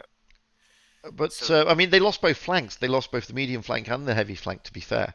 Yeah. I mean, to be honest with you, 101 pushing straight into that cap on the heavy flank was not a bad move. It sort of threw Feast off guard, because they saw that they had 2 flanks, and they seemed to. It was like a knee-jerk reaction. Send their 3 tanks over to deal with what was going on in the city, when maybe they should have got rid of the heavies. But it is what it is. True. So it's 1-1. This time we're moving to Himmelsdorf, a very tricky map. To be honest I hate with this you, map a lot. Yeah, it's not a great tournament map. Let's be fair; it's very flat. I always mention on my stream, so flat. As a media player, I hate it a lot. It is a very flat map. As you can see, there's a Carnarvon coming in this time for night time. Aside from that, not much change on the Feast side. Chimera this time instead of the 46. Again, other than that, not much change. It's a very flat map. It's a tricky map because of that. Yeah. And then what we've got here, we've already got 101 AD looking to send their Progettos maybe to fast cap C with the defender, with the rest of the team overlooking and trying to possibly push on the D lane. Feast going down the A lane with just Lacaro on overlooking the D cap. Nobody's capping anything yet apart from CX of Feast. J123 Lennon does drop into the C cap. The rest of Feast, Tempted Fate in the 301 pushing round. Govinda is capping A. Let's have a look at Tempted Fate, see what he's trying to spot. He's been spotted moving his way around there, though. D cap is gone over to Team ID, to 101 AD. Pretty much a difficult map. Feast are rotating backwards to an extent, anticipating probably a push through the B lane and then down to that B cap. Although I don't think 101 AD are going to do that. I think they're going to rotate back through their spawn and head towards the A cap area.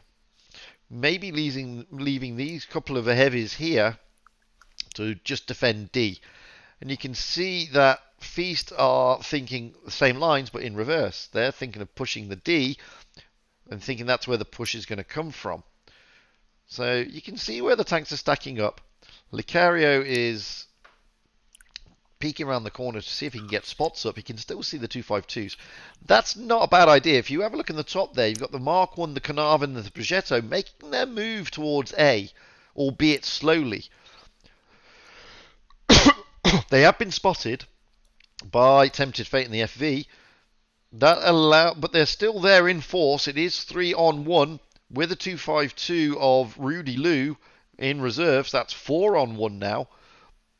Oh. Tempted Fate needs to run, really. Tempted Fate is just staying there in that hold down position. That was a good shot into Boon Trap from across the map. Points wise, Feast have got it. Maddox is rotating back to try and give some hand along with CX. Tempted Fate has now got out of there, possibly to try and bring them around. But watch the Carnarvon here. He's going to try and fast cap A. There you go. He's going to steal it. Back down here, the objects are pushing because they've seen that Feast have rotated, and they have the advantage down here if JT can move in. Feast have brought guns back though. Oh, Zhang Peng, he's made a mistake, I think. I don't think you need to do that. But he has got support though from the objects at the back. JT is now in trouble a little bit, but no, he's going to get away with it. Tempted Fate is really in trouble. He's a one-shot. They have bled. 101 AD have bled. Let's be honest here. Boon Trap is down. Tempted Fate. Player IP is down. 101 AD do have the advantage. They have got the advantage if Bifrost can go down, and he does. But they've got to be careful. JK is a one-shot. JT is gone. They still have the advantage, though. They have tanks. They have more guns on the battlefield. They did have more guns on the battlefield. They don't anymore.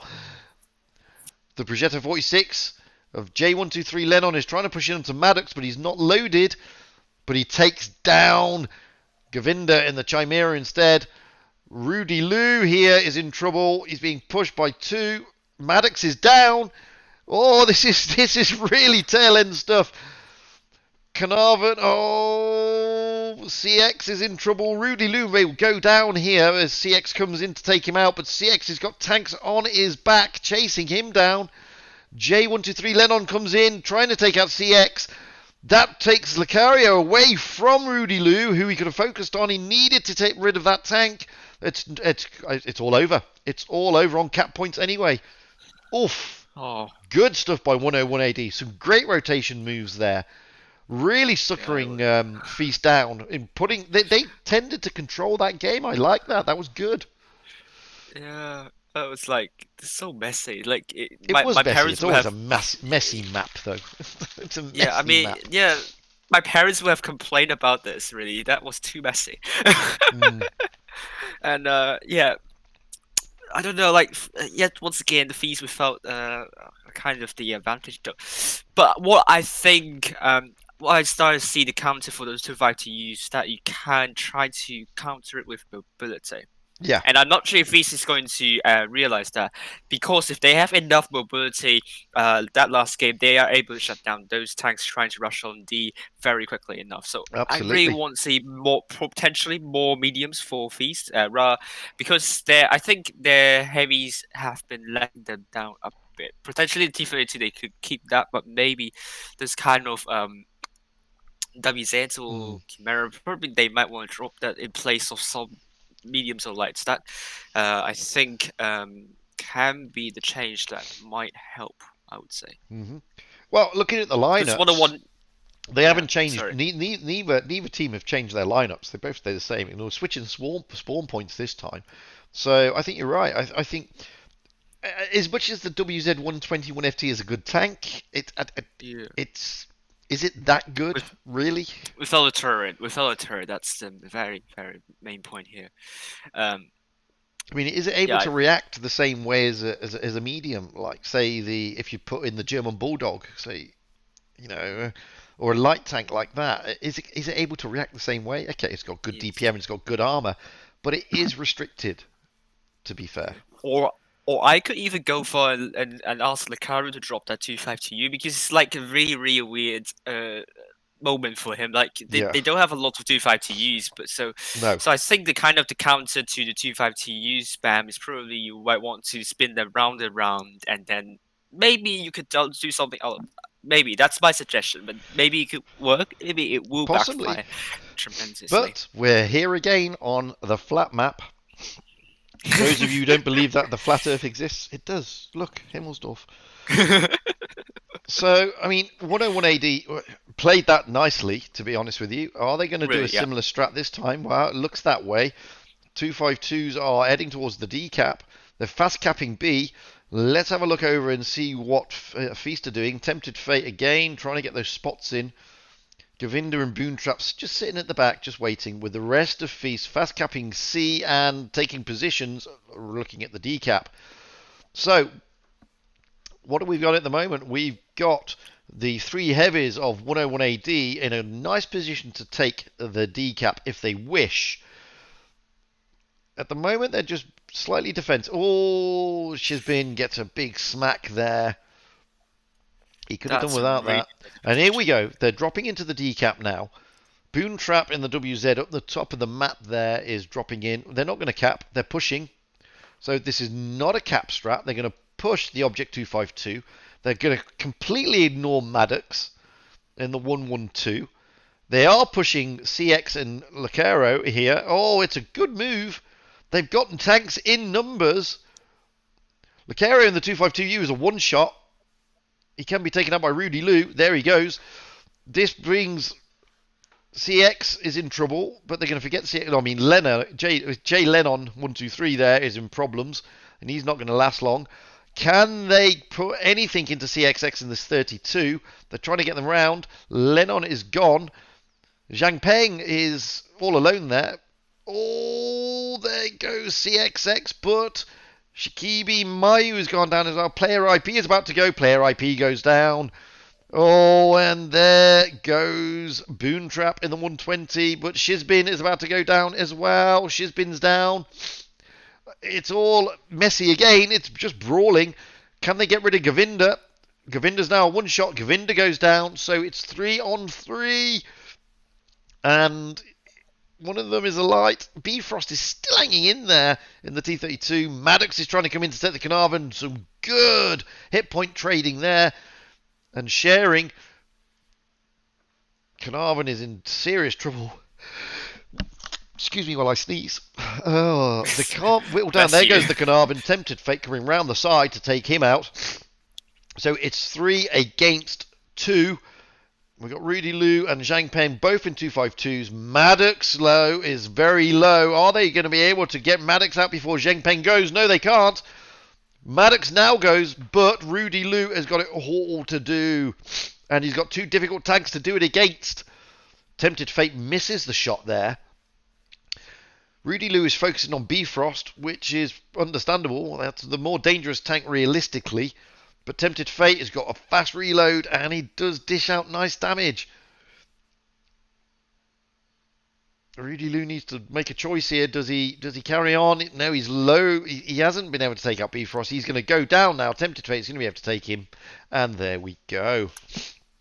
Sometimes players make a mistake thinking that the T32 is going to be more dangerous than the FV, but the 301 has got a very fast reload, and whilst it's not churning out derp, it's a lot of damage. And as you can see there, Tempted Fate, 4,795 damage. My goodness me. Running around the map like a crazy thing in that thing. And it's a great tank. Yep. It is a great tank. Yes. Very close game. Very close game. 101 AD, yep. I think they snatched defeat from the jaws of victory.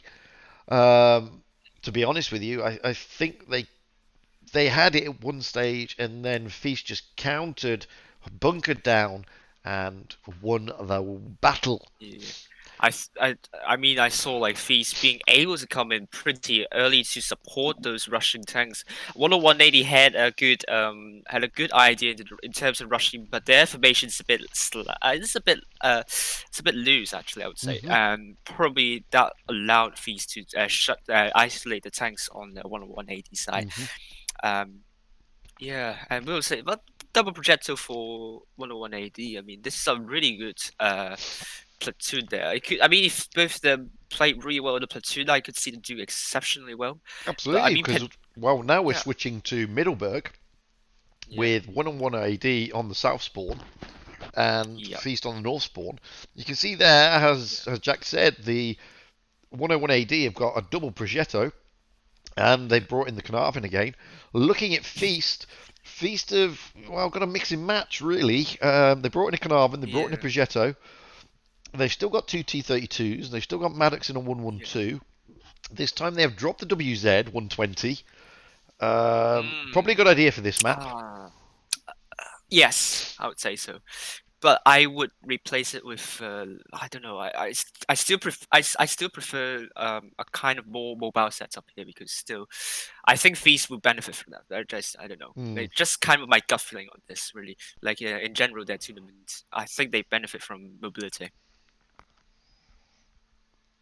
So, and I mean, Mad Dog is a really good leader, so like he's pretty quick-witted as well. So I think that a mobile lineup will benefit them a lot. Well, we're going to find out very shortly how it's going to go. Don't forget, it's all level. So let's get up high into the map, and you can see already what is going on in 101 AD's mind.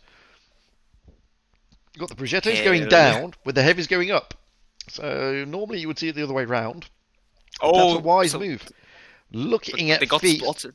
Yeah, they did get spotted. Looking at Feast, I mean, Govinda has automatically jumped into the C-cap. Tempted Fate is there to help out. The heavies at the moment, they are just holding back, making their way up the hill to the C-cap. B-cap is going to be taken by the Progetto of J123 Lennon. Cap advantage, albeit very slight, will go to Feast. However, there is nothing Feast has in the city. That may allow them to then take the A cap and then effectively brawl it out for C up here and just defend. Govinda, I think, Feast have seen this potential, and Govinda is rotating down along with Tempted Fate. I'm surprised that the Progettos haven't tried to drop into the A cap. I mean, just put in the picture. I mean, they don't want to do it, actually, because otherwise from here, give them information. You can get spotted and you can get a reset on the A cap, which is why these tanks are here, by the way. Yep. The Progettos are rotating back through. Well, one of them is. That's J123. Rudy has been smacked around a little bit. I mean, at the moment, 101 AD is bleeding more than Feast. Feast hasn't bled at all yet. Feast have the advantage, albeit only 5 points, which isn't a lot. IP is looking to cap A by looks on it. No, he's not. He's just overlooking A. He's seen nothing. He's going to go round the back. He's trying to stay unspotted. You can see at the back of over there at the moment, it's just a stalemate. There's a bit of a Mexican standoff. Oh, Nighttime Ray has just been smacked going across. Player IP is going to drop into A. Nighttime Ray is about to go down. What is he doing? He's right in the open. He's finally got him behind cover, but he was in the open. Now there's a push on the Progetto of Prayer IP by Feast, which is why those tanks were there. He's not able to cap, and he's lost a lot of hit points in being there, which is why he shouldn't have done it. He's down. That's not surprising. The reason why Feast put those tanks where they put them is to do exactly that. Reset the cap and react. They've done that. They're not even bothering with the A cap. They don't need to now. They've got a massive advantage now. They've got basically a 2.5 tank advantage. So the tanks go back to Overwatch over the A cap. J123 Lenon is not even going to bother to go down there. Night Tamre is, well, he's isolated. He's looking very worse for wear. He's got 348 hit points. He's got to be very careful whatever he does. If he tries to move across the map again upwards to join his team, then he'll probably get deleted. 101 AD are not in a good position here.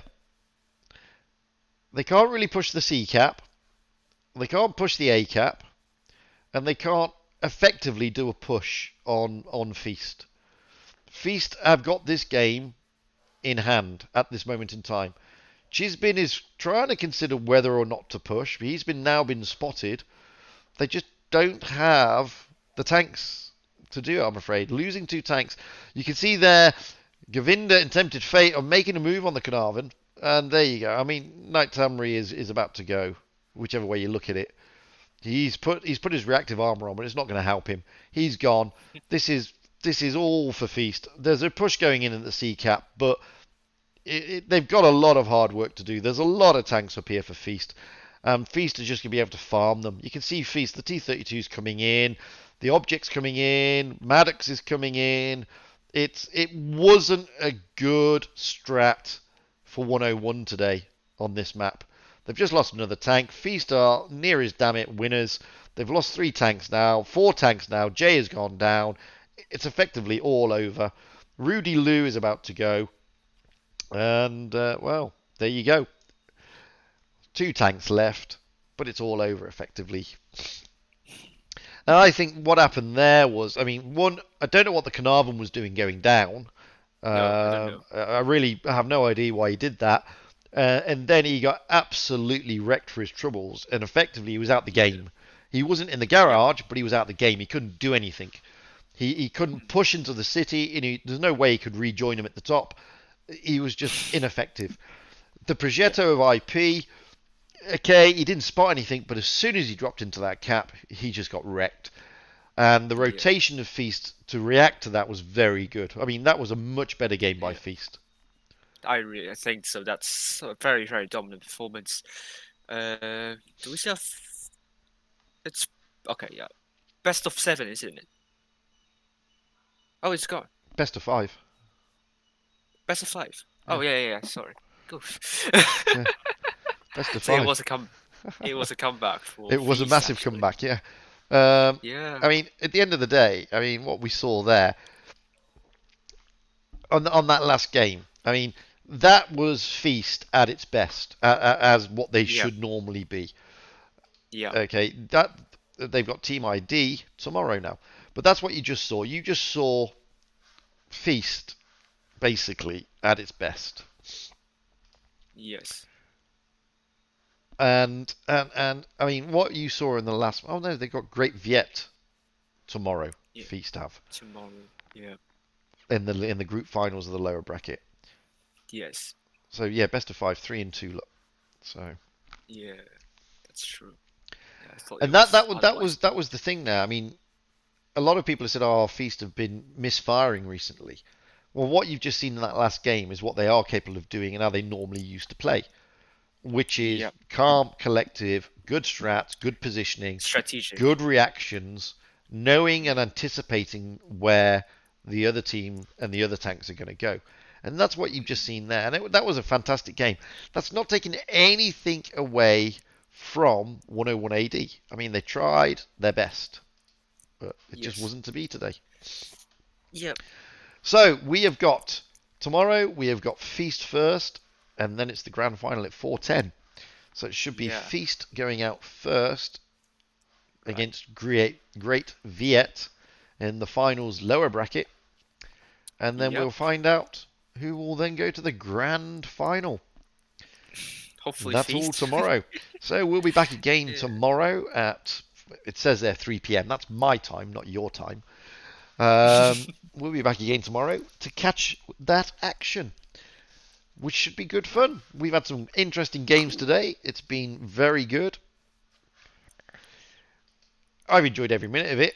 I hope you have. We're now going to go because there's no more games today. That's it. It's all over. Yes, I need to have lunch. And so do I. We've been streaming for 3 hours, 15 minutes. So it's been a while today, but it's been good. That's the main thing. Yep. So with that, I'd like to say a big thank you to Wild Ones Alper, aka Jack. Please go and check him out. He is streaming in EU tonight. Yep. And don't just check him out because he's streaming in the EU tonight. Check him out because he's a good streamer and a good YouTuber. And I'll catch you all tomorrow. Yeah, some interesting things in the stream as well. Yeah, there you go. You might want to check out. Yeah. There you go. Right. Thank everybody on YouTube for jumping in. It's been a pleasure, and I'll catch you all soon. Enjoy the rest of your Thursday. And bye for now. Bye.